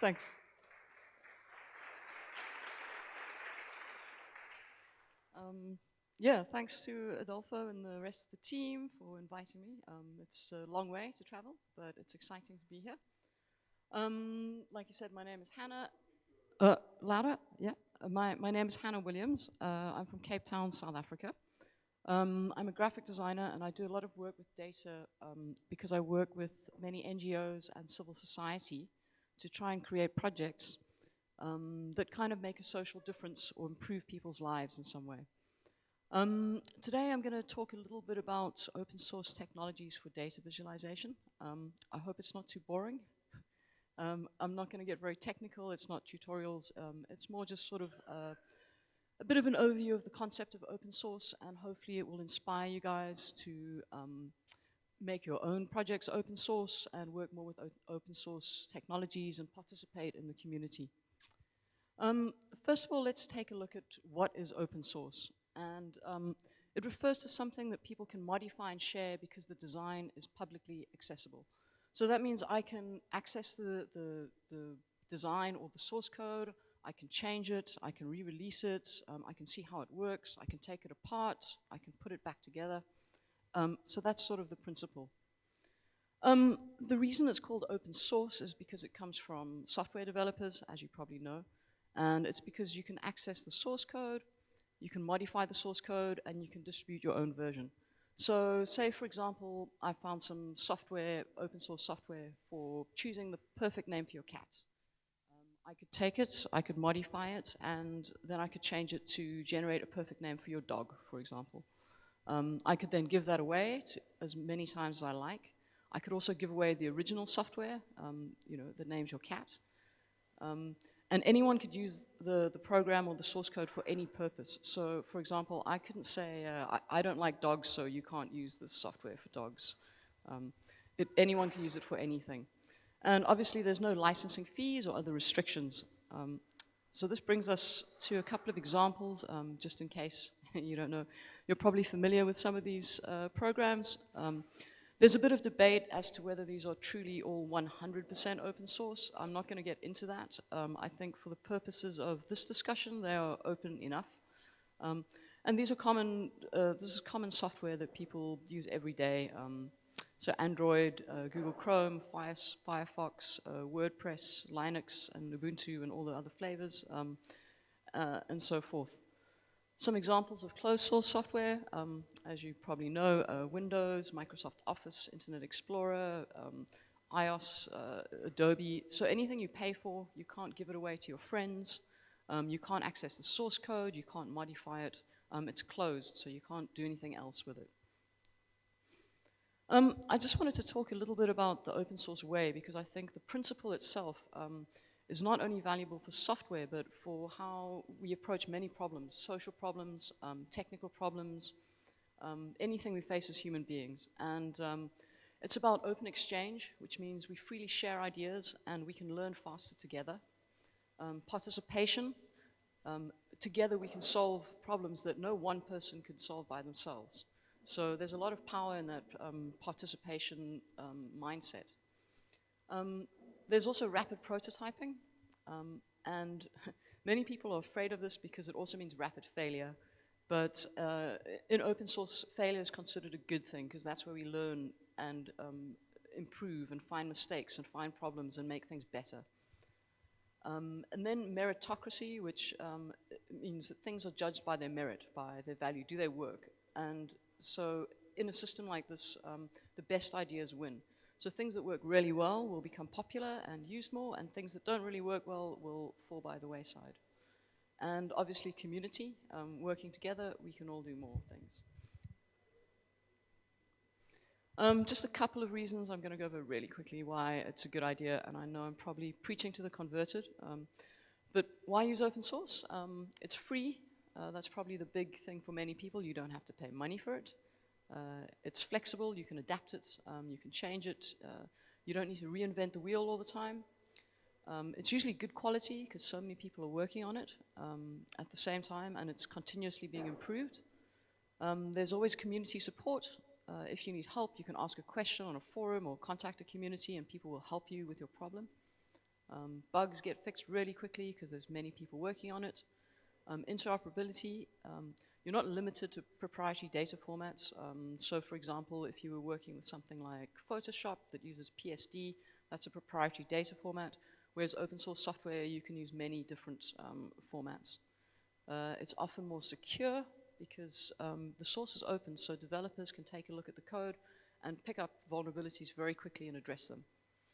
And another thing, I do think that it's becoming more and more popular is open source is the future to a large extent. Even private sector companies like IBM are participating in open source communities. And more recently, companies that rely a lot on data like Uber and Airbnb have released their in-house software as open source. And I think this is a very positive move for the open source community. And I suppose it could sort of be a bit of migration to open source. Talking about data, I think it's also just really important to remember that the visualization part of things, which is what this is about, is only a very small part of working with data. And this is what is often called the data pipeline, and it's got several steps. First of all, you need to ask a question, define what are you trying to discover by looking at data. You need to find out if that data exists. And then you need to get hold of it. That could involve a freedom of information request, or maybe you have to design a survey. And then once you have the data, you need to clean it up, take out the typos, make sure it's in a good format, and so forth. And only then can you start looking at visualizing it. And you might initially visualize data to analyze it, because it's much easier to see trends or things that stand out, particularly with larger data sets when it's visualized. And then obviously presenting it, putting it in a nice format that's attractive, easy to understand, as simple as possible so people can understand your data. Talking about open source software for data visualization, I'm going to look at a couple of examples really, really quickly. This is by no means an exhaustive list. There are lots and lots and lots and lots of different software for different uses. Some are better for simple graphs for people with no programming experience. Some are better for dashboards for analyzing large data sets. Some are better for making maps like GIS or geodata. And some are better for networks and relationships. And the list could go on depending what your needs are. The first one I just want to outline quickly is Plotly. And also just generally in terms of looking at open source, what they basically did was make a user interface for d3.js. Now, D3 is a JavaScript library for visualizing data. But in order to use it, you had to have some knowledge of JavaScript, maybe also CSS. So to make it easier for anybody to use, they made Plotly, which is open source. And it's a really simple, easy tool to use. It's nice for quickly analyzing data sets. And you can make a wide variety of graphs with it. You probably might know this. Tableau is a very popular data visualization program. It's also very good for analytics. It handles very big data sets very well. A huge variety of graphs. It's a bit more complicated to use than something like Plotly, but once you have it, you can really do a lot of things with it. And the other nice thing about it, it's good for integration. So you can use that together with other software to make really fantastic visualizations and projects. It's popular with a lot of newsrooms, or for example, The Guardian use it often, and they have a lot of tutorials they've released for it as well on their website.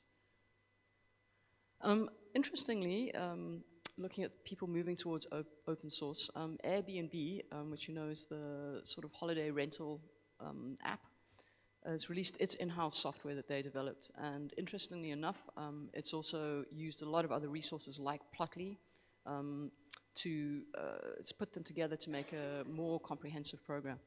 I haven't tried it, but apparently it's quite good. So if anyone has, it'd be interesting to know. Gephi, like I said, for network analysis, is another open source software for exploring relationships between things or connections. Also a very useful tool. It's often used for scientific data, so you can make very complicated things or very simple things. And then the other interesting, more recent one is DeckGL from Uber, who are the sort of taxi app. I think you're probably familiar with it. This is interesting because it's based on WebGL, which is a 3D web visualization library. And so it has a lot of 3D mapping capabilities, and it's obviously made to suit Uber's needs. I think it's looking very interesting. The visualizations that come out of it really do look good and have a lot of functionality. And they've specifically tried to engineer it so that it works very well with a lot of data, like massive amounts of data. So I'm very interested to see where this develops and how it moves ahead in the future and if it becomes a popular tool. I think they've made a lot of effort to make it very usable and yeah, very, very user-friendly and easy to understand. More simple mapping software, Carto is another example. It's very easy to use. It can also handle large data sets, and it's primarily mapping. It's also fairly specialist. And using Carto, I just wanted to run through a project that I worked on in South Africa with, in partnership with an NGO. And so what we were trying to do was show how the city was spending their money and were they spending it equally in rich areas and poor areas. In Cape Town, we have some issues around sanitation. Many people don't have toilets or sewage in their houses, particularly in very poor areas. And so this NGO wanted to prove that point using data and take it to the city to show people that the spending isn't really very fair. Let me just get to the... here.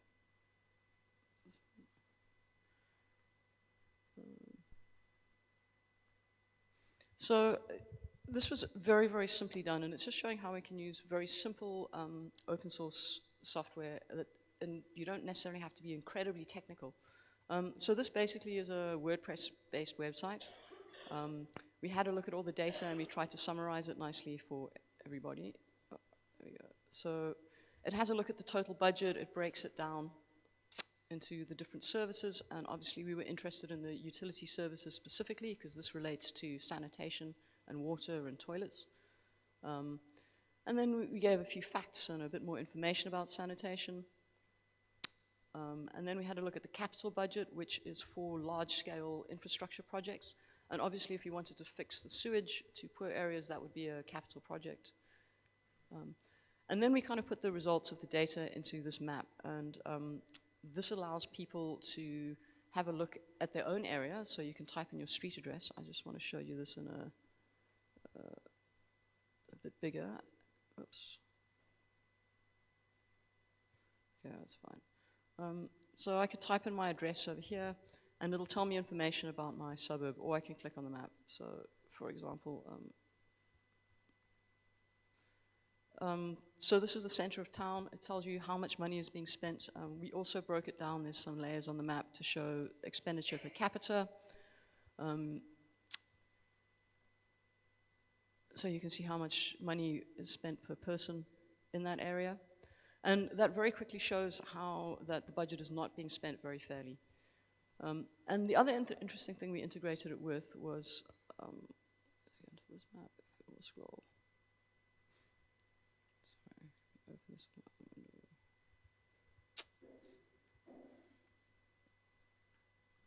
Okay, this is probably a better view. Let's click on an area.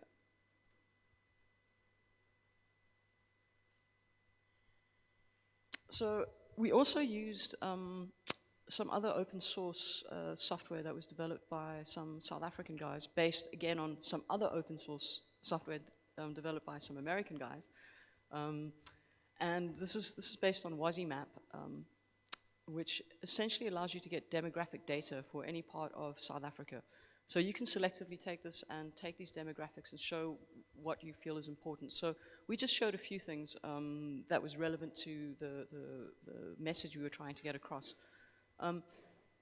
And looking at this, you can see the number of people who live here in that area, their income, whether they have electricity, whether they have toilets, whether they have refuse disposal if the municipality takes away their waste. So every person can actually have a look at their own area and start getting involved in how the city budgets for the next year's budget. So that was just a nice example of how using multiple layers in a way of open source software, you can create something that is bigger than a sum of its parts, if that makes sense.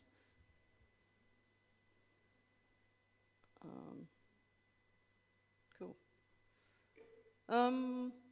Okay, this is another piece of open source software which is often useful. It's called RAW. It primarily is for generating static graphics. It's very useful for print. I use it often. And you can generate very complex graphs and easily bring them into a graphics program afterwards and edit it and modify it. So this is an example of something we did that shows the academic output for some flagship universities in Africa, and sort of whether they're about science and technology or the humanities or business or education. So the thing is that once you have a graph that you've generated from RAW, it looks a bit like the thing up to your left over here. How do you then take it and make it into something that's presentable using open source software and add in headings and context? So one of a very useful open source design tool is Inkscape. It's sort of an alternative to Adobe Illustrator, if you know that software. It's good for design and basic layout. It's good for drawing shapes, for creating graphic elements for your visualization, like icons, for example. And yeah, it's one of the many open source tools. For photo editing, there's GIMP, which has been going for a really long time. And it's an alternative to Photoshop. So with this, you can edit your photos, you can resize them, you could, I don't know, put Kanye West in the background of your wedding photos, whatever you needed to do related to photos. And then Scribus is more of a layout program. So if you wanted to make a very large report that was 100 pages, you could use this. It's an alternative to Adobe InDesign. And it's also very nice for presentations. You can create interactive or animated PDF presentations using it as well. I also just wanted to point out that in all this open source technology that's available, something that's become more popular in recent years is 3D printing data. And it's not my area of expertise, so I'm not really going to talk about the specific programs too much. But there's a wide variety of software available, and people have made personalized jewelry. They've used it for a different way of presenting graphs for annual reports. They've made sculpture and a lot of fun things. So, you know, things like Autodesk, SketchUp, Blender, and so forth can all be used, and it's also all open source. I wanted to say that open source can be more than just software. It can be a bigger attitude towards things. We worked on a project for citizen monitoring of local government services, for example, the social grants payment points, the local health clinic, as well as the municipality. And we have a lot of problems in South Africa with service delivery, and people are not very happy about it. And so we wanted communities to engage with local government to try and fix this. And so this was quite successful. One of the things we wanted to present people was their own data. So we had a survey of people, for example, for the health clinic, and we said, do you feel safe going here? Was it easy to get to? Did you get help? How long did you wait in a queue? And so forth. And then we put this all together, and I worked with some developers, and we managed to generate posters for every single site, and then printed these out. The reason that this is printed is that many of these people don't have access to the internet or computers or technology. And so it needed to be something that was accessible to them. And this was a great project because communities came together, they worked together with the local municipality and the health clinics, and they came up and came up with their own solutions. And these were better solutions than just what government was giving, because the community was involved. And I feel like to a large extent, this sort of project also embodies the spirit of open source, because each of these communities also shared how they fixed their problems with the other communities. And so it kind of grew and got momentum, and it's really produced some tangible results. And then also just saying that it doesn't have to just be software. I think sometimes we tend to get a bit lost in the tech, which isn't a bad thing, but there are alternatives. As we've seen just now as well, there are other ways of visualizing data. And sometimes simplicity is best. And if you're not a technical person or don't have a computer, there's no reason why you can't blow up some balloons and take a photo.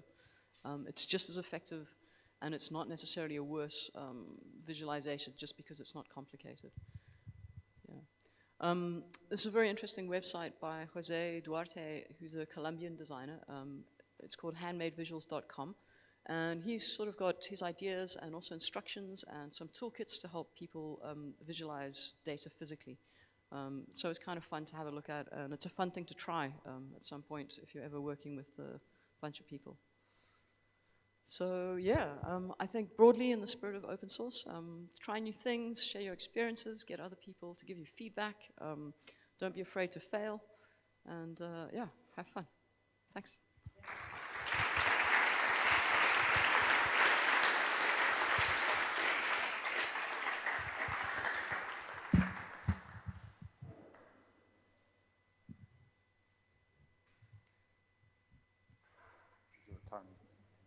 Okay. Yo, bueno, de central. Thank you very much, Hannah. Y bueno, para terminar la sesión de hoy, tenemos a Julie Freeman del Open Data Institute de Londres y en su página web, Translating Nature, y podéis verlo, translatingnature.org.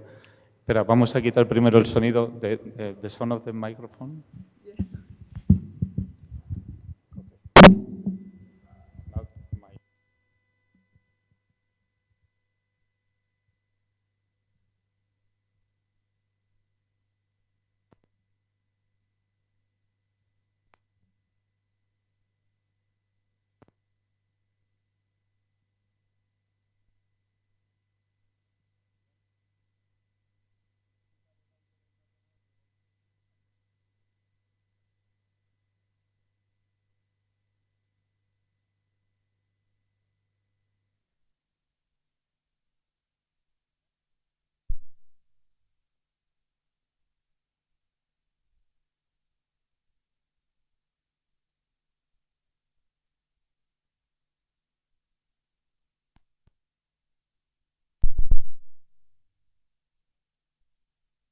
¿Este? Sí. ¿Perdona?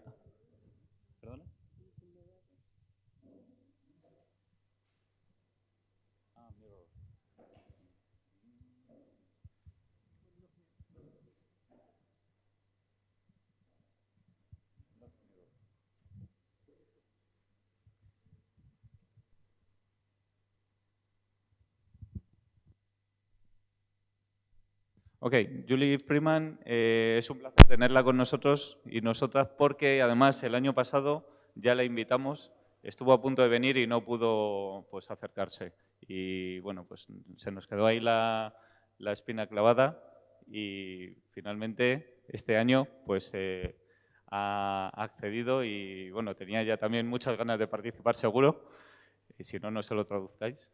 Y... Sí, of course. Y bueno, y además ella, gracias a ella, pues sugirió que también invitáramos a Alison Killing, de la cual vamos a disfrutar mañana. O sea que es un placer doble. Thank you very much, Julie, for coming. And do you prefer this one? Or? Yeah, that's all right. Yes. I don't have to hold it. Yes. Great. Thank you. ¿We run? Julián, vamos a utilizar lo de mesa. ¿Lo de mesa? Okay. We good? Hola, hola. Hola. Sí. That's good. Thanks, Adolfo. Water? Yeah, maybe. I'm okay.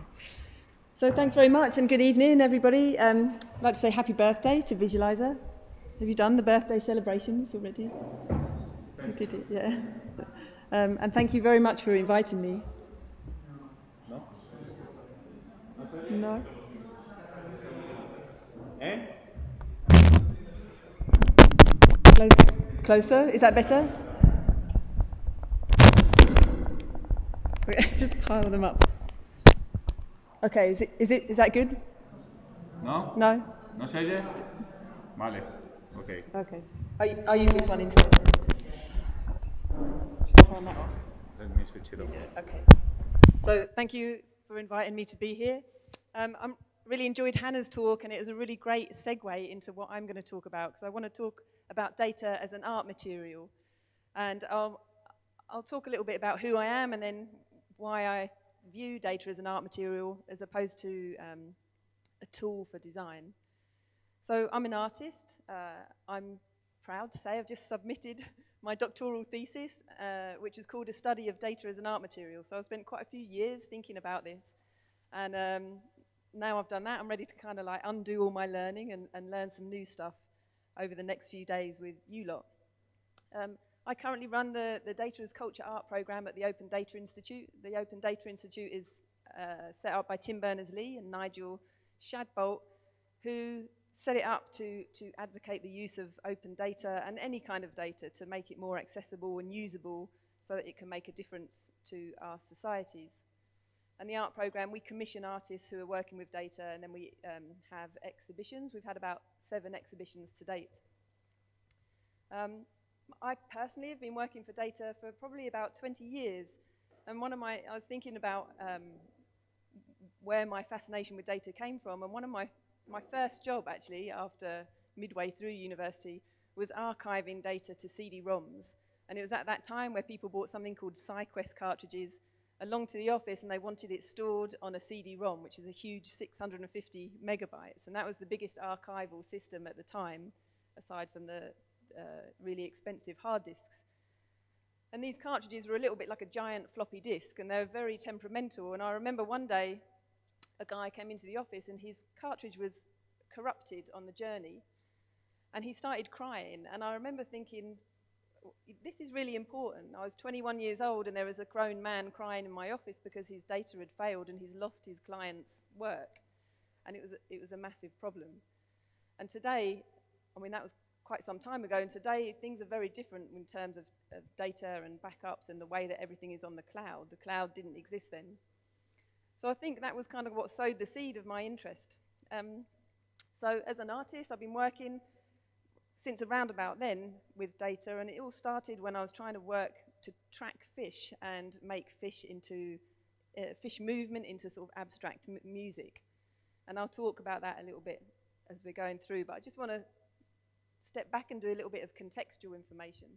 So I am fascinated with how we measure and quantify everything at the moment, and how we get access to a macro and micro perspectives on familiar and unfamiliar systems through data, through the pervasiveness of data. And often data is hidden, its power is often misunderstood, and as artists I believe that we can interrogate it as we would any other subject or material, creating works that probe, provoke, enlighten, and awe, I mean, if we're lucky. So I see data as not just part of the process, but as a core material and a legitimate material through which to reflect and affect our world. And it's at the heart of many cultures, and is integral to governments, to economics, to social systems, to social accord, and also social discord, and the generation of, and of course, the access to the arts.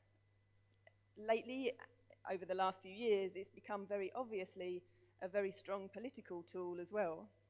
And it's for that reason that as we instrument ourselves and the world through sensors and mass measurement, and as data becomes part of this critical infrastructure of the world we're living in, it's really important that we begin to understand and comprehend the languages and symbols that we're using to describe it.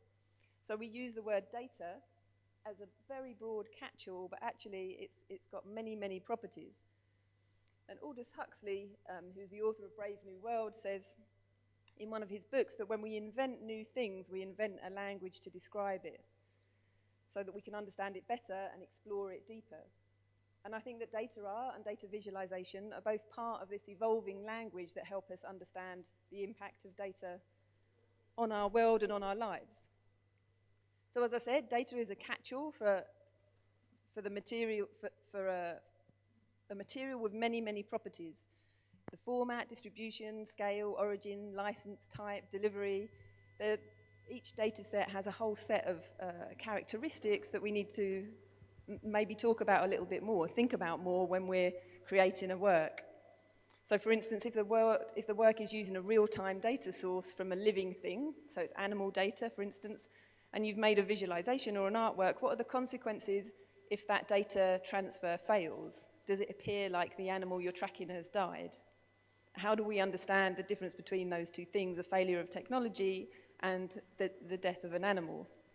Or if your data is anecdotal or fabricated, if you're doing a critical artwork, is that obvious, and does it need to be? Do we need to know what's true and what's not? And these ideas of whether data is evidence or truth, and whether the artist is playing with that and manipulating us based on our beliefs or our disbeliefs, is another thing we need to think about before we create a work. Likewise, if you're using personal data, does it suddenly make your experience more intimate and personal, which could be a good thing, or does it heighten the discomfort because it's using personal data and actually you're feeling a little bit exposed? So these are all parts of the data and parts of the things that we can play with when we're working with it. So I'm not going to dwell on this slide, but this is from a paper that I wrote about describing data as an art material, and I tried to create a taxonomy that gives us a slight overview that is usable. So it's not super detailed in terms of technical properties of the data, such as distribution and scale, but it's more about where it comes from, how it's delivered, what its license is, what kind of general type it is. And you can see that there's things of social context, whether you're working with commercial data, personal data, social data. And I think that identifying these kind of data types in the work that you're presenting helps people understand the work better. So it's not just enough to quote the source of your data, but I feel like we have to describe it a little bit more than that. So as I mentioned, I'm going to touch on this topic of the difference between data art and data visualization. If you ever kind of did a bit of rooting around online, that you'll find it's a really quite contentious thing, and often people use the word data art or data artists to describe designers or to describe data visualizations that look particularly nice. So I'm going to put myself out there a bit and describe the difference that I think between data art and data visualization. Data visualization is generally judged and critiqued based on readability, clarity, functionality of design. And a good data visualization, and Hannah did mention some of this stuff, should present an objective view of the data, generally with no ambiguity. And it provides a literal representation of data analysis which can move or inform us through the design. So you've got a very clear purpose that you're trying to impart something that the data is that is sort of embedded and inherent in the data. Data art, however, is more playful, and it can suggest or provoke, it can falsify, reconfigure, and it can change data into a performance or a sculpture, a soundscape, and more. And it often draws from visualization techniques, but it doesn't need to be confined by the practical rules of this kind of literal legibility that data visualization needs to have. So I've created a definition that's really up for discussion. And then the data visualization quote is from quite a well-known researcher who's talked a lot about what he thinks data visualization is, but there are actually probably hundreds of definitions out there, and it's continued to be refined as the technologies change and as more people get involved. But for me, data art is about the translation, which is a translation can be a lossy or an additive technique. It's a sort of personal, can be subjective thing. Whereas with visualization, you're representing something that you can step back through and find out why it's there and what it means. So I feel like the reason that it's good to make the differentiation is not to put things in one pocket or another pocket, and categorization doesn't often help because things do sit in that grey area in the middle. But the reason is that it would be great if we can stop categorizing a visualization as if it's an artwork and then critiquing an artwork as if it is a visualization. And I've seen people writing things like, well, you know, I can't understand what the data means when they're looking at a data artwork, when the point of it is not to do that. So I think one of the things that was just mentioned again by Hannah in the last talk, where she was talking about the visualizations and then these physical manifestations of data. But data can have many other ways of being used as a material in a work. So it can be a method for spatial layout. It's really straightforward with mapping systems. It can be used as text-based content. It can be used as direct visual content, so people like Ryoji Ikeda, who does very kind of large-scale abstract representations of data.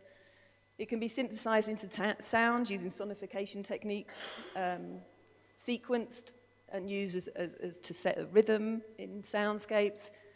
It can be a method to gather content, so your data is the trigger that gathers more data. It can be used to control time.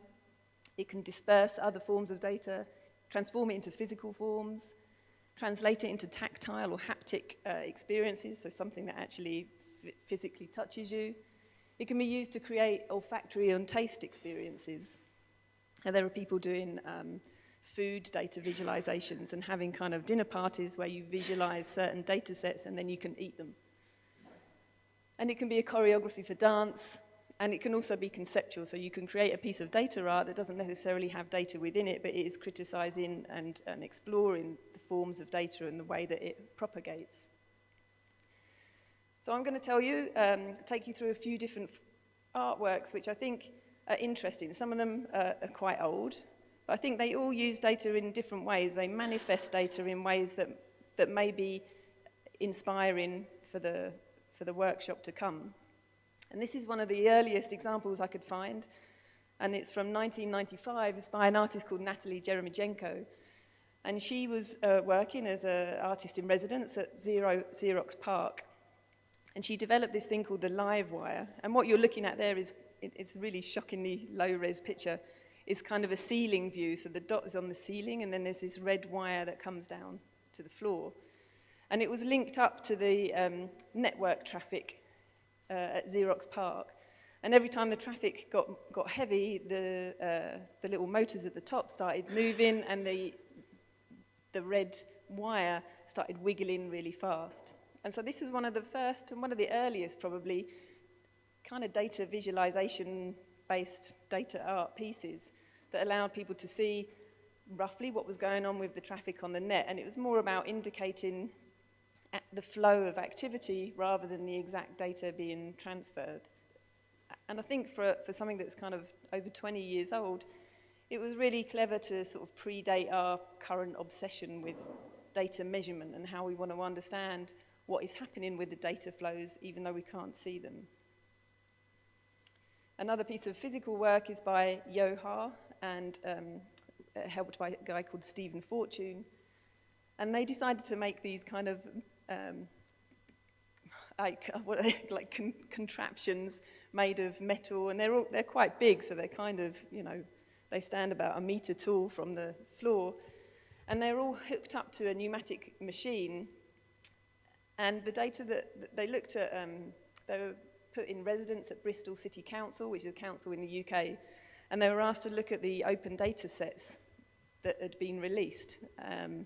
And the open data sets for Bristol Council consisted of just CSV, comma-separated value files, so lists and lists of expenditure data, really boring.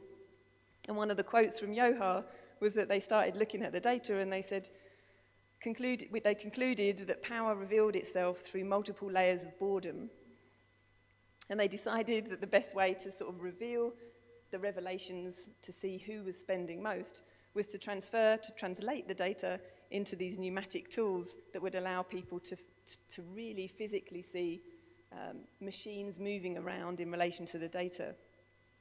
And they created 4 pieces of work as part of this called the expenditure field spud gun, which was a thing that shot out bits of potato, an open data book stabber, which is the one you can see here, where you put a book and then the data would get close, shoot the knife closer and closer to the book, and this was related to the closure of libraries in the UK.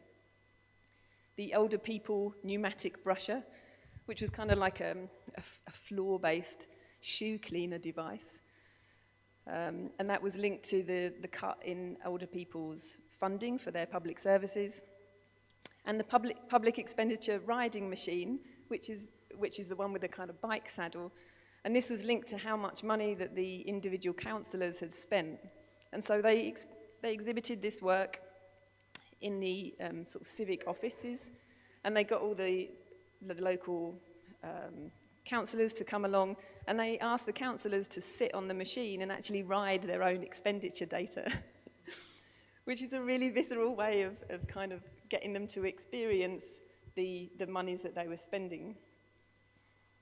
It's a really funny, it's a really clever piece of work. So another slightly different physical piece is by Mahir Yavuz and Ebru Kurbak, some Turkish artists, and they were working with, and this was back in 2007, they were working with live news feeds, so RSS news feeds from different places, international and local to Turkey, and they were taking the data and then they were using algorithms to convert them into sort of abstract patterns and then feeding that into a knitting machine and creating these really unusual and unique jumpers based on different techniques in visualization. So some of them are text-based, can't really see that the first three there are text. And then the others are abstract shapes, and then we've got some kind of like circle graphs around there. And what they wanted people to do is kind of like just start wearing the data and turning it into something that became a piece of your sort of everyday dynamic. The Score Codex is a piece of data art that was made by 4 artists who used to run the Score Art Centre in Holland. And when their funding shut down, when the funding got cut and they couldn't carry on anymore, they wondered what to do with their organisation. And they didn't want it to die, but they couldn't pay for all of the stuff that they'd generated to remain on the server and carry on. So they decided to turn it into like a binary code and print out the whole thing into a book. And the book is designed to last over 1,000 years. It uses acid-free paper and some sort of Japanese binding. And they printed 8 of these books. And the idea was that the books would get dispersed all around the world and held in different archives and libraries. And it would probably be one of the only ways that a media art centre's information lasts beyond the next few hundred years, because it's saved in this kind of proprietary format, and anyone can then redigitize it and use the code at the beginning of the book to ideally kind of unravel the things that they'd stored in the book. And what's in the book, when you look through it, you can see the different patterns. They've got sound files from lectures, video files, images, and so on.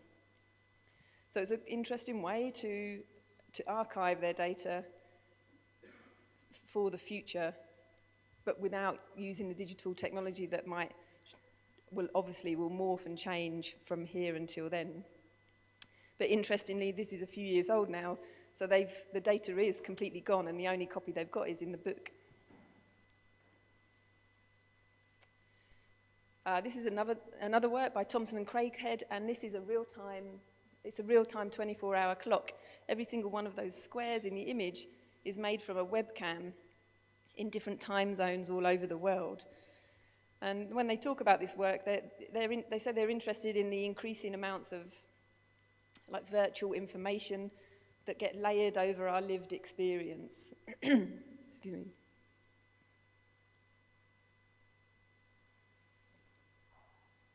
So what is resulting is kind of the thing that we all find familiar is a clock basis, and then these live feeds from 24 different venues all around the world.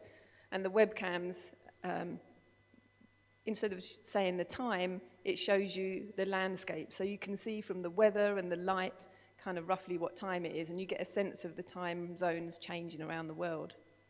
And they call it a global electronic sundial.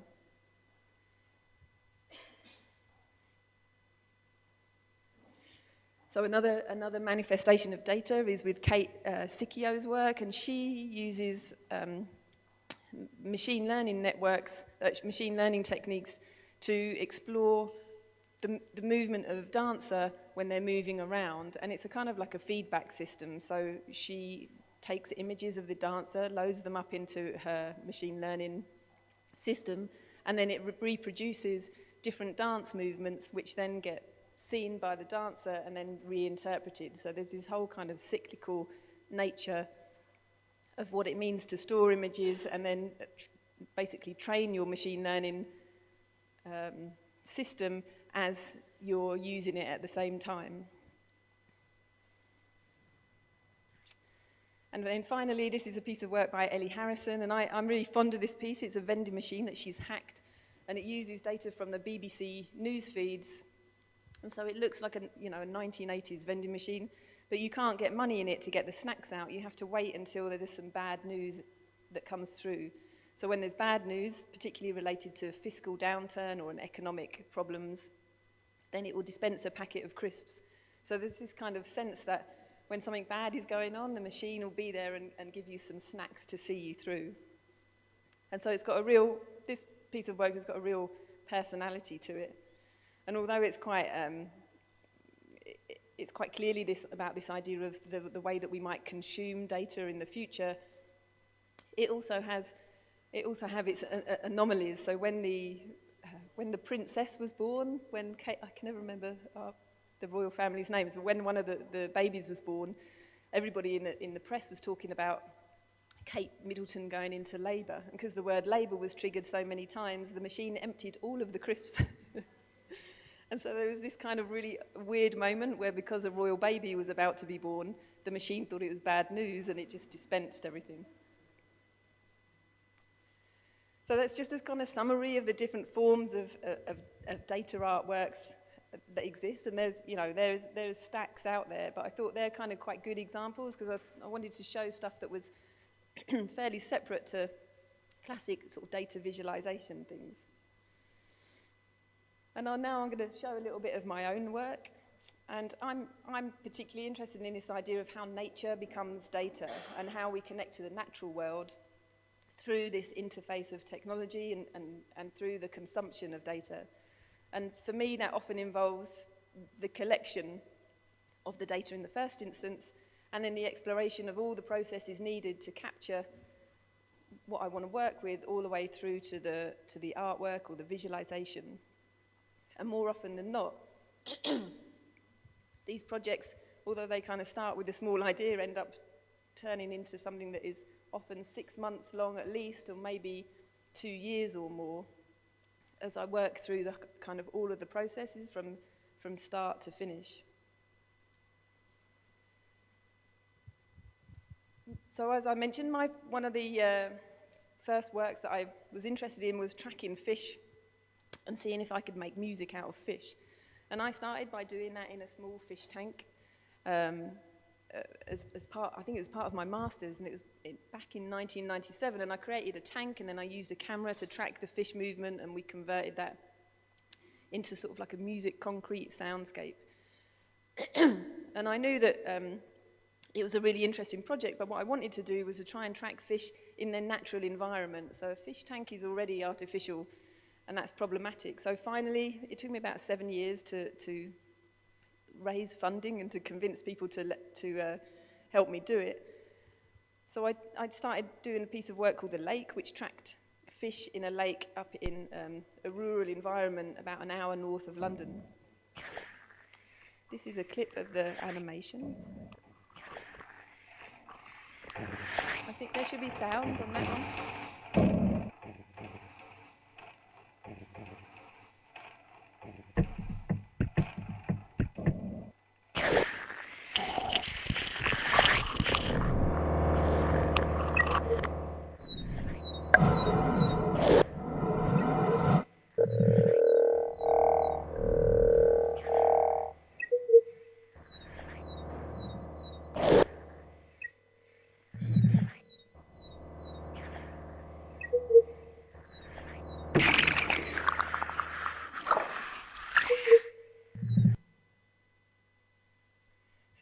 That was just a short clip, but the whole animation went on for 6 weeks, 24 hours a day, as the fish were tagged in real time. And I made the work because as a kind of memorial to my dad, who died quite young, and it helped me connect with two of his passions, one of which was fish and fishing, and these were his lakes that I'll show you in the next slide that we tracked the fish in, and also his love for technology. So it kind of fusing the two together became a real mission for me, and it was something that I felt like I really had to do. And this particular project although it took sort of 7 years to incubate, took about 2 years all in all to put the whole system together. And the soundscape is made up of over about 150 sound samples that were recorded from around the lake and under the water, and then chopped up into tiny segments so that the fish could kind of play them back. So this is the lake where the fish were tagged in, and you can see that it's got these little platforms where the fishermen go fishing, and it's a sport fishing lake, so they catch and release the fish. The fishermen don't go there, catch them and eat the fish, which could have been a problem for a tag-in project. And this is one of the most interesting things of the project, is that I found that I had to tag the fish in some way, and I did a lot of research into how to do it in the most non-intrusive manner for the fish. And it turns out that although if you clip tags onto the outside of this kind of size fish, then the other fish will attack them because they think that they're damaged, or they could get them caught on reeds and stuff like that in the water. So the best way to do it was to anaesthetize them, put the tag inside, and then just put a couple of stitches and then let the fish go again. So it was quite extraordinary. I had to get a fish surgeon over from the States to come over to the UK to set up this kind of mini fish hospital to put the tags in so that I could collect the data from the fish. And it really kind of made me consider whether this is okay. Is it okay to kind of work with live animals in the artwork like this? And what does it mean to collect this kind of data? So I worked with a fisheries guy to try and get him to use the data for research purposes. So between us, we devised a format that we could collect the data that would be useful for science as well as using it for art. And so one of the things that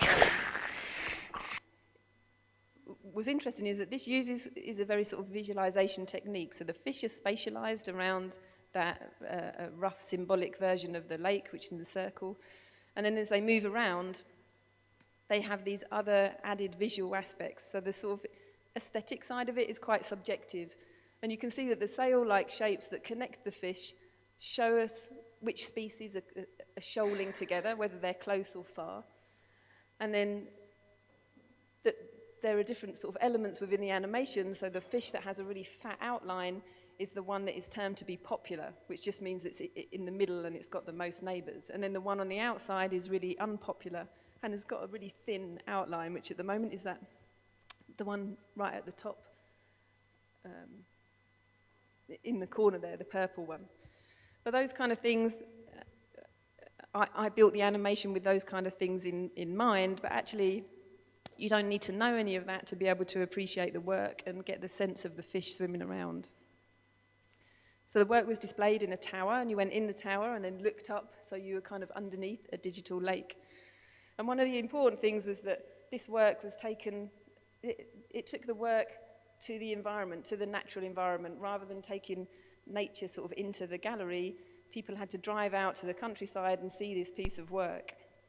One of the things that was really nice is that the people that visit the fishery tended to be fishermen, because they'd go there and go fishing. And they're not the kind of person that would go to a digital art gallery, often didn't go to any form of art gallery.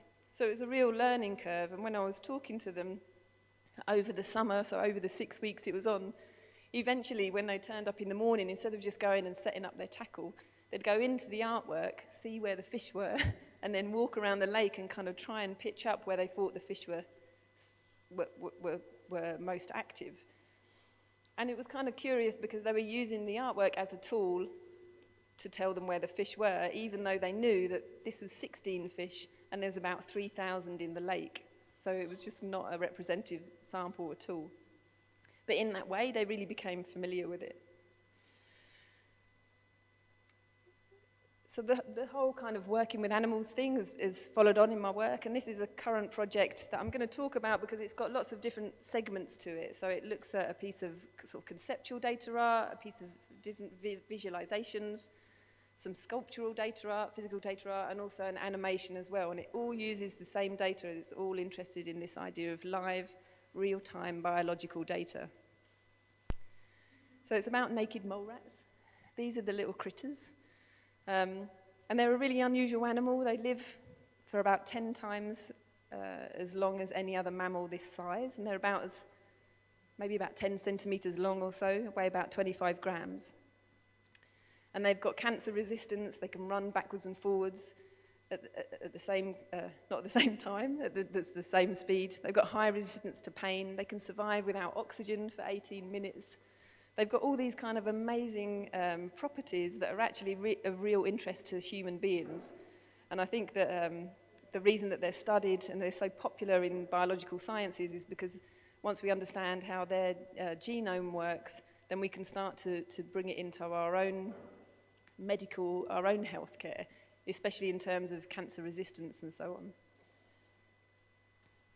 So this is where they are, and you can see it's set up with quite a simple RFID system with the sensors placed around the burrows.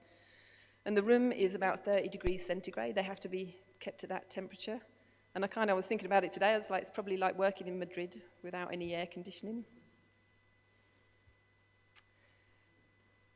So we set up the RFID sensors. This is just a schematic, but we also monitor environmental data, so temperature, humidity, light, and sound.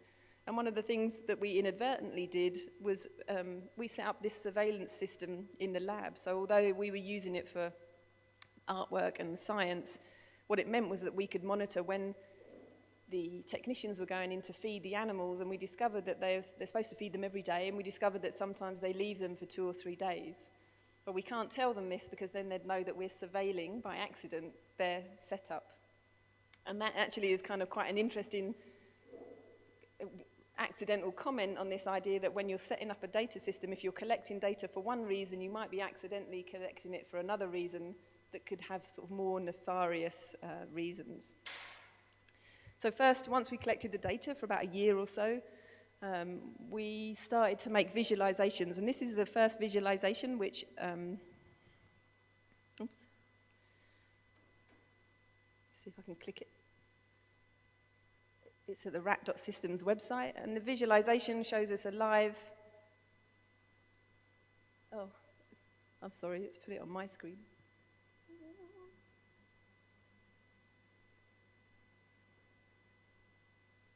So these are, shows us the most popular tasks taken over the last 24 hours, which animals are most active over the last 24 hours, compared to the queen. She's always most active. Some heat maps, which again show which animals are patrolling which area and who's patrolling all the time. This is the queen. And from the data, we can see that she is 3 times as active as all of the other animals. And then there's a live observation, which allows us to look at where they are in the nest and at what time. So you can scroll through the timeline and see, generally you can see when they're being fed, when they're most active. When they're all clumped up like this, it's generally because they're sleeping.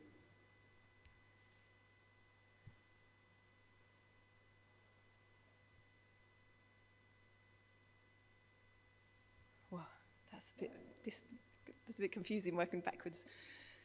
So we made a whole load of visualizations that are useful to understand the data before making the artwork, but they're also useful for the scientists to understand what the animals are doing at any one time. So Chris Fawkes, who's the keeper of the animals, now uses this as a system to see what his animals are doing.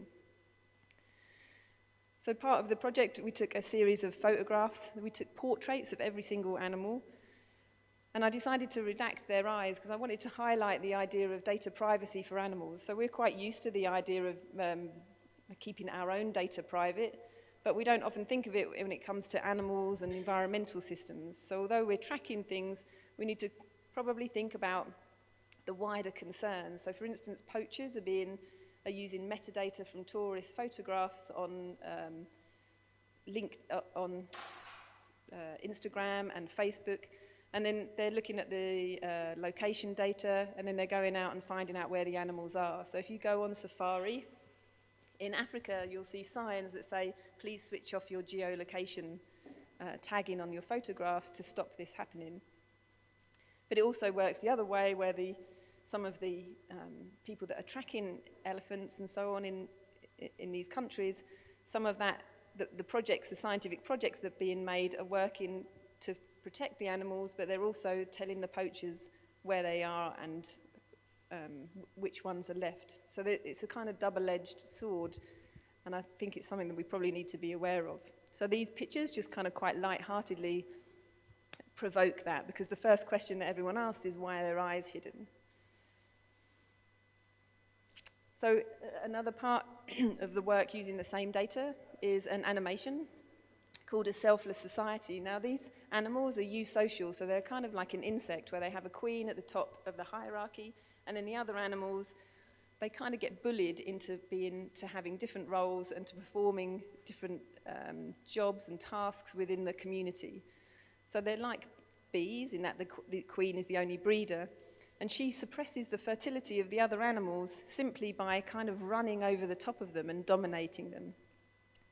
So what I wanted to think of, it made me think about what it would be like if humans were eusocial, and if humans had these kind of social structures like the naked mole rats did. What would it mean to be a non-breeding female, for instance, in a society where there's only selective women, selected females could breed? What would it mean to gender, for instance, if there was no difference in your role regarding, you know, what you contributed to society? So some of these images, some of these thoughts, so I wanted to make an abstract animation whilst thinking about this. So this uses real-time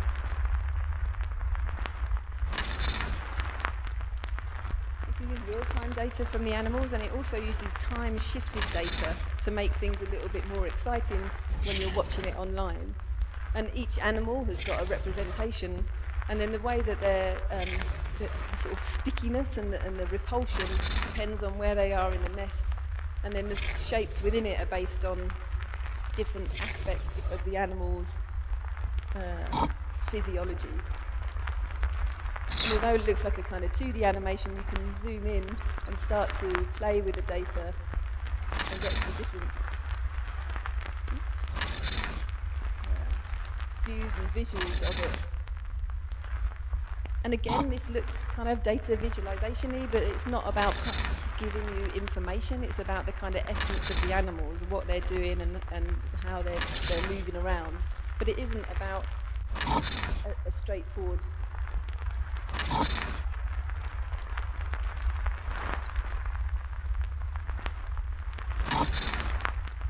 and the sounds that you're hearing are all recorded from inside the animal lab using different microphones.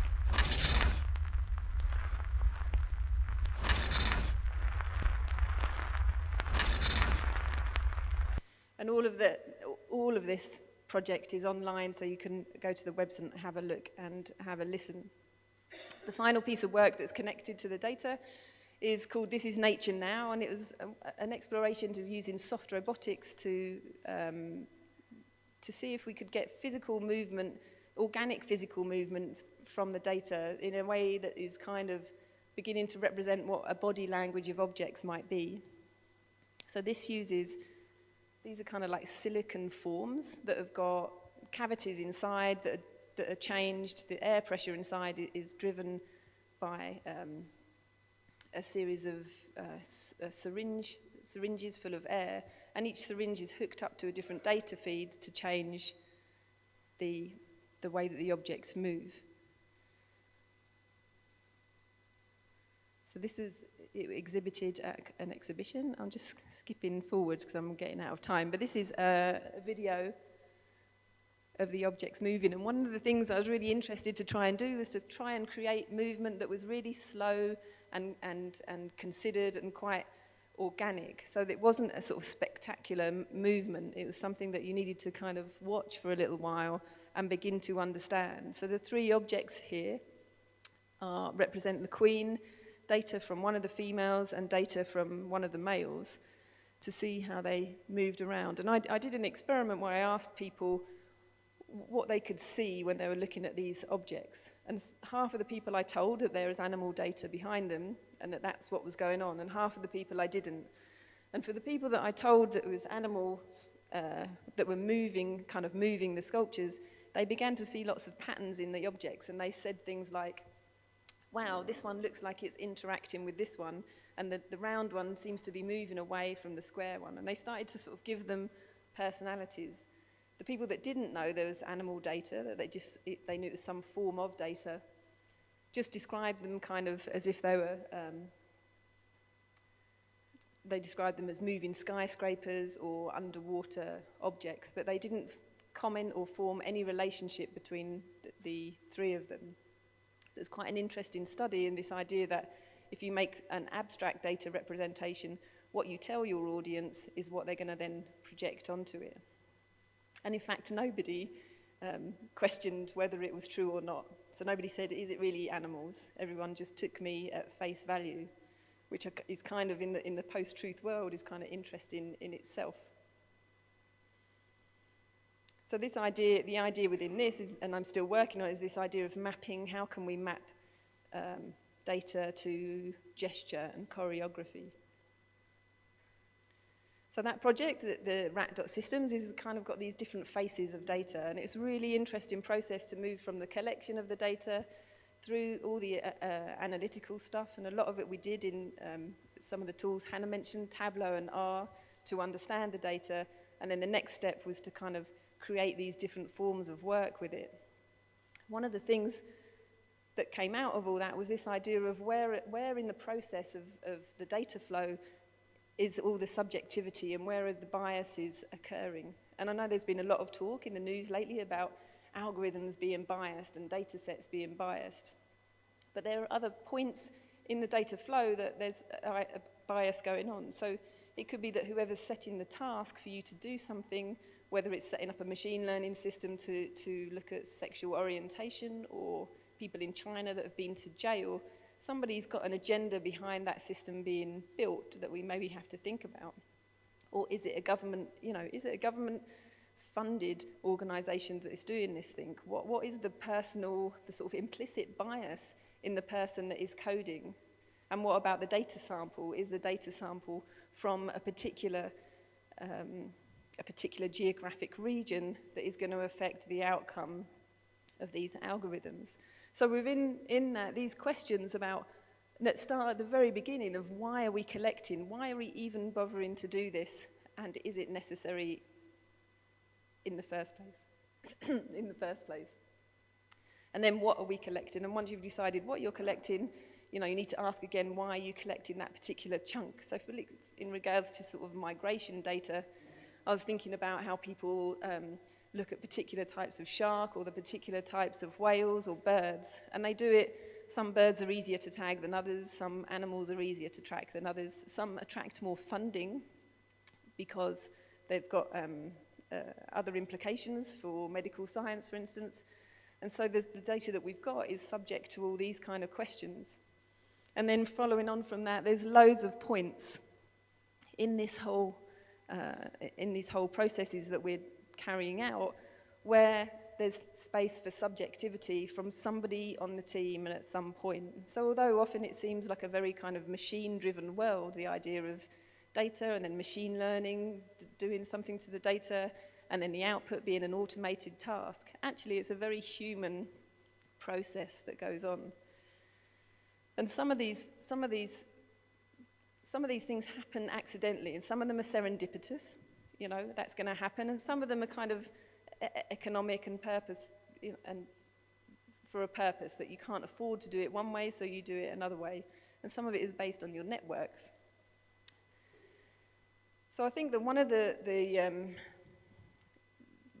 things that these projects have made me think about is, what are we doing with data? And the data in some of the rat.systems projects is not about telling the truth, it's about providing an experience, and it's as much about pointing the finger at data as a material itself, and what does it mean to do the collecting, and what does it mean to represent it, as well as the subject that the data is telling us about. So what does it mean? What are we learning about the naked mole rats? And for that project, with the naked mole rats, we've learned a lot scientifically about their behavior, which we're still writing the papers about. So it's got these kind of two sides to the project. I want to kind of wrap up with this, because I read it and I felt like she summed up so many things that I'd been kind of thinking about. Catherine D'Ignazio works, I think she's at MIT or Harvard, and she works a lot in the world of feminist data visualization. She's asking us to step back and consider the power that we have in the way that data is being visualized. And again, about asking all these questions. And she talks of the issues around privilege and the dangers of representing information through generalized data. And she says that until we acknowledge and recognize the power of inclusion and exclusion and develop some visual language for it, we must acknowledge that data visualization is one more powerful and flawed tool of oppression. And she draws some of her thinking from Donna Haraway, who in her Situated Knowledges paper, that talks about this idea that the way that we view scientific information, the way that we view data, has come from a very kind of patriarchal place. And we just need to be careful that what we're doing is not just repeating that, but we're really thinking and questioning about the way that we're doing things. I'm going to skip this bit because I'm completely over, and I think everyone's a bit hungry. And just leave you with this. All of that the naked mole rat stuff, there's an app for it, so you're welcome to download it. It's for free. And if you want to check out any of the other work I talked about, the URL is there. This bottom URL, culture.theodi.org, is from the Open Data Institute, and it's got it's about 50 different data artworks on that archive site that you can have a browse through. And we're always interested in receiving, we have open calls, so we're always interested in receiving submissions from people who want to be involved. So thank you very much for listening. Sorry I've gone over, organisers. But yeah, have a good evening.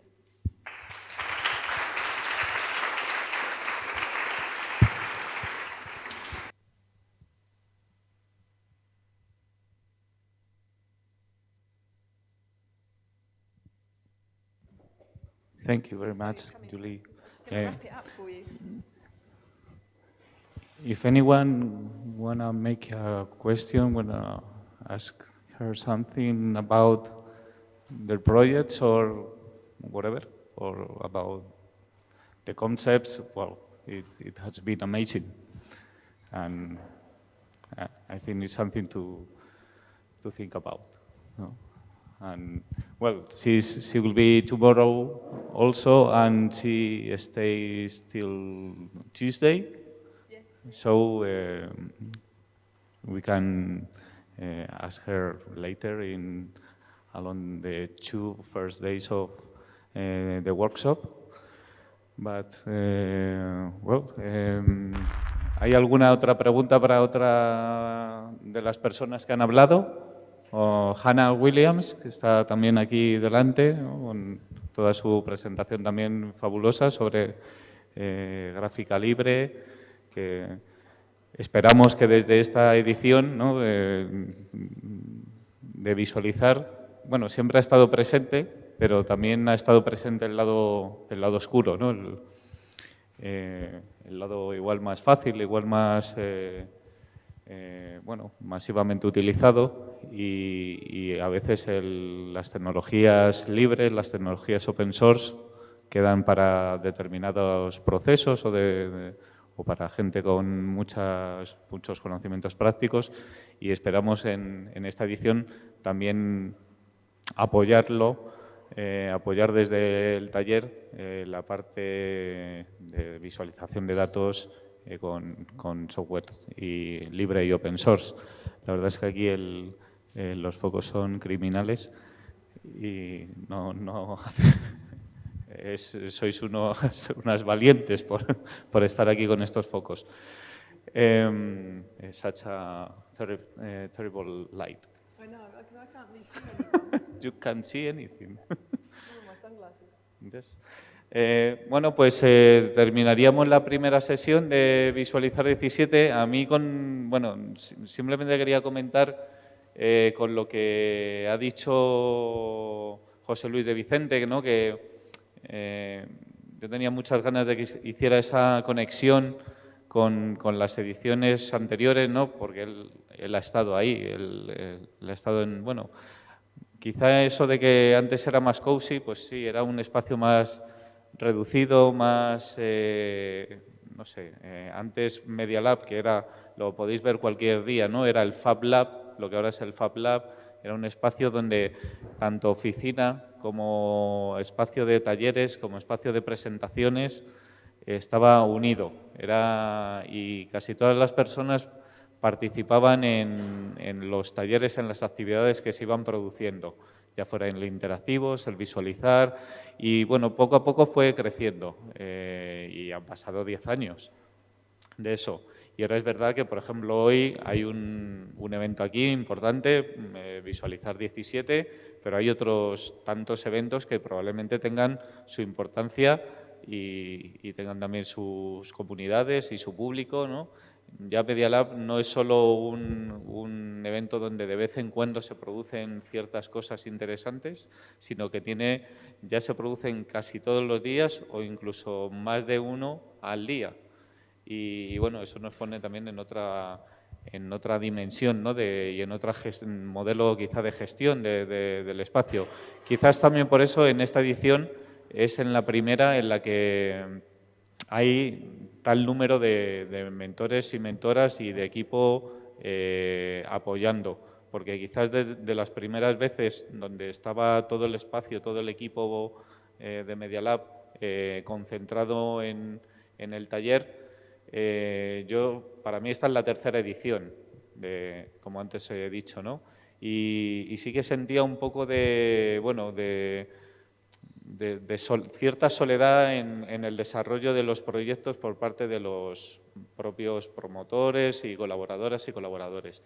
Y creo que eso siendo más, ¿no? Siendo más desde la organización y haciendo de celo, de pegamento, de fusión, de interconexión, facilitando con nuestro tiempo y con nuestro trabajo, con los conocimientos que unas personas y otras aportan, pues espero que los proyectos no sientan esa soledad y lleven a cabo pues el prototipo tal como querían o incluso más, ¿no? U otros prototipos. Y también que todo ese trabajo que ha habido antes, empecemos. No quiero decir que con esta edición lo vayamos a hacer, pero sí que al ser el 10º aniversario y al haber mirado un poco para atrás, vemos que no estamos empezando de cero, que como ha dicho él, no, ¿quién lo ha dicho? Han sido los de Yorukubu. Se me da fatal el nombre. Que muchos estaban fuera, ¿no? Ahora estaba viendo el tuit y que habían puesto, ¿no? Lo había puesto PorCausa y entonces contestaba Alberto Cairo, dice, no, sigue habiendo muy buena gente en España, ¿no? Y sin duda, yo creo que esta es este es un ejemplo, ¿no? Esta es la representación de que sigue habiendo muy buena gente y aún así yo creo que estamos en muchos casos, pues no sé, yo veo el trabajo de Julie Freeman o de Alison Gillin y la verdad es que me parece que no estamos, todavía no hay artistas que estén haciendo eso. Sin embargo, por ejemplo, mañana vamos a tener al Baje Corral, que bueno, sí, igual no está haciendo lo mismo, pero está haciendo cosas muy chulas y bueno, a ver con qué nos sorprende, ¿no? Entonces, en fin, tampoco quiero aburrir yo solo con una perorata de mis impresiones. Sí que también otra cosa que ha dicho José Luis de Vicente, ¿no? Cuando ha hecho ese recorrido, porque en 2007 nace y luego en 2008 sale el portal de datos abiertos, ¿no? Uno de los participantes de la primera edición, y eso lo ponía en el texto, fue Adrian Holobaty, uno de los creadores o el creador de Django, uno de los frameworks de Python más utilizados para desarrollo web. Ahora está pues, felizmente retirado en Ámsterdam haciendo música. Podéis ver su canal de YouTube. Y él participó justo al mes siguiente de estar en la edición de Visualizar'17, de Visualizar 2007, perdón, hace 10 años. Estuvo en la reunión de Sebastopol que organizaba O'Reilly, el de la editorial O'Reilly, ¿no? Ahí en Sebastopol, California, donde se crearon, sí, a mí, claro, Sebastopol al inicio dije, ostras, ¿qué hace este hombre en Sebastopol? En fin, pues estuve en esa reunión donde se fundaron, donde se hizo la declaración de principios de datos abiertos de los gobiernos. O sea que hemos estado conectados con el movimiento de los datos abiertos, con la apertura de datos, con la cultura de datos. Y me gustaría que esta edición pues, fuéramos colectivamente conscientes de ser parte de ese movimiento, ¿no?, de esa comunidad, y luego que los proyectos pues, ya se desarrollen como tengan que desarrollarse. Y para terminar, agradecer, que no lo he hecho al inicio, ¿no?, a todo el equipo de organización, que bueno, yo trabajo en Media Lab, pero sin todas las personas que están colaborando en este taller, desde las personas de PorCausa hasta las personas que están como mediadoras y que nos van a acompañar durante todo el taller, a las personas que están como mentoras y a las personas que han venido como ponentes, pues un agradecimiento muy sincero y, en fin, muchas gracias. Y nada más, tenemos ahí un pequeño catering. Mañana empezamos a las 10 de la mañana. De cara a mañana, los proyectos, os hemos enviado un correo hace un momento a los promotores, promotoras, porque no lo habíamos hecho. Son muchas cosas las que de repente se nos escapan y surgen. Por favor, enviadnos la presentación para que lo podamos tener en el ordenador. Si tiene un vídeo, pues para que lo tengamos descargado y que no haya ningún problema mañana, no sea que Internet falle. De hecho, mañana a primera hora de la mañana se va a cortar la luz del edificio porque ha habido unos problemas técnicos que han estado a punto de aguarnos, y nunca mejor dicho, porque por ahí han venido la causa, el acto en este inicio de Visualizar. Entonces, por favor, enviadnos, si no ahora, dentro de un rato, esta noche, las presentaciones, si es que las tenéis, o un vídeo o lo que sea. Recordad que vais a tener un máximo de 10 minutos. Empezamos con presentaciones, un poco la metodología del taller, de los días del taller, donde ya nos enrollaremos pues, lo típico de cómo trabajamos, que si con GitHub, que si documentando, que si, en fin, nos vamos a apoyar también en todo eso. Y bueno, mañana la agenda está por ahí, o sea que la podéis ver. Si tenéis alguna duda, pregunta, cuestión, nos la podéis comentar a cualquiera de los que veáis pues, en la parte como de atrás ahora mismo. Y si no, pues a mí. Muchas gracias por estar aquí. Mañana nos vemos a las 10 de la mañana. Y nada más.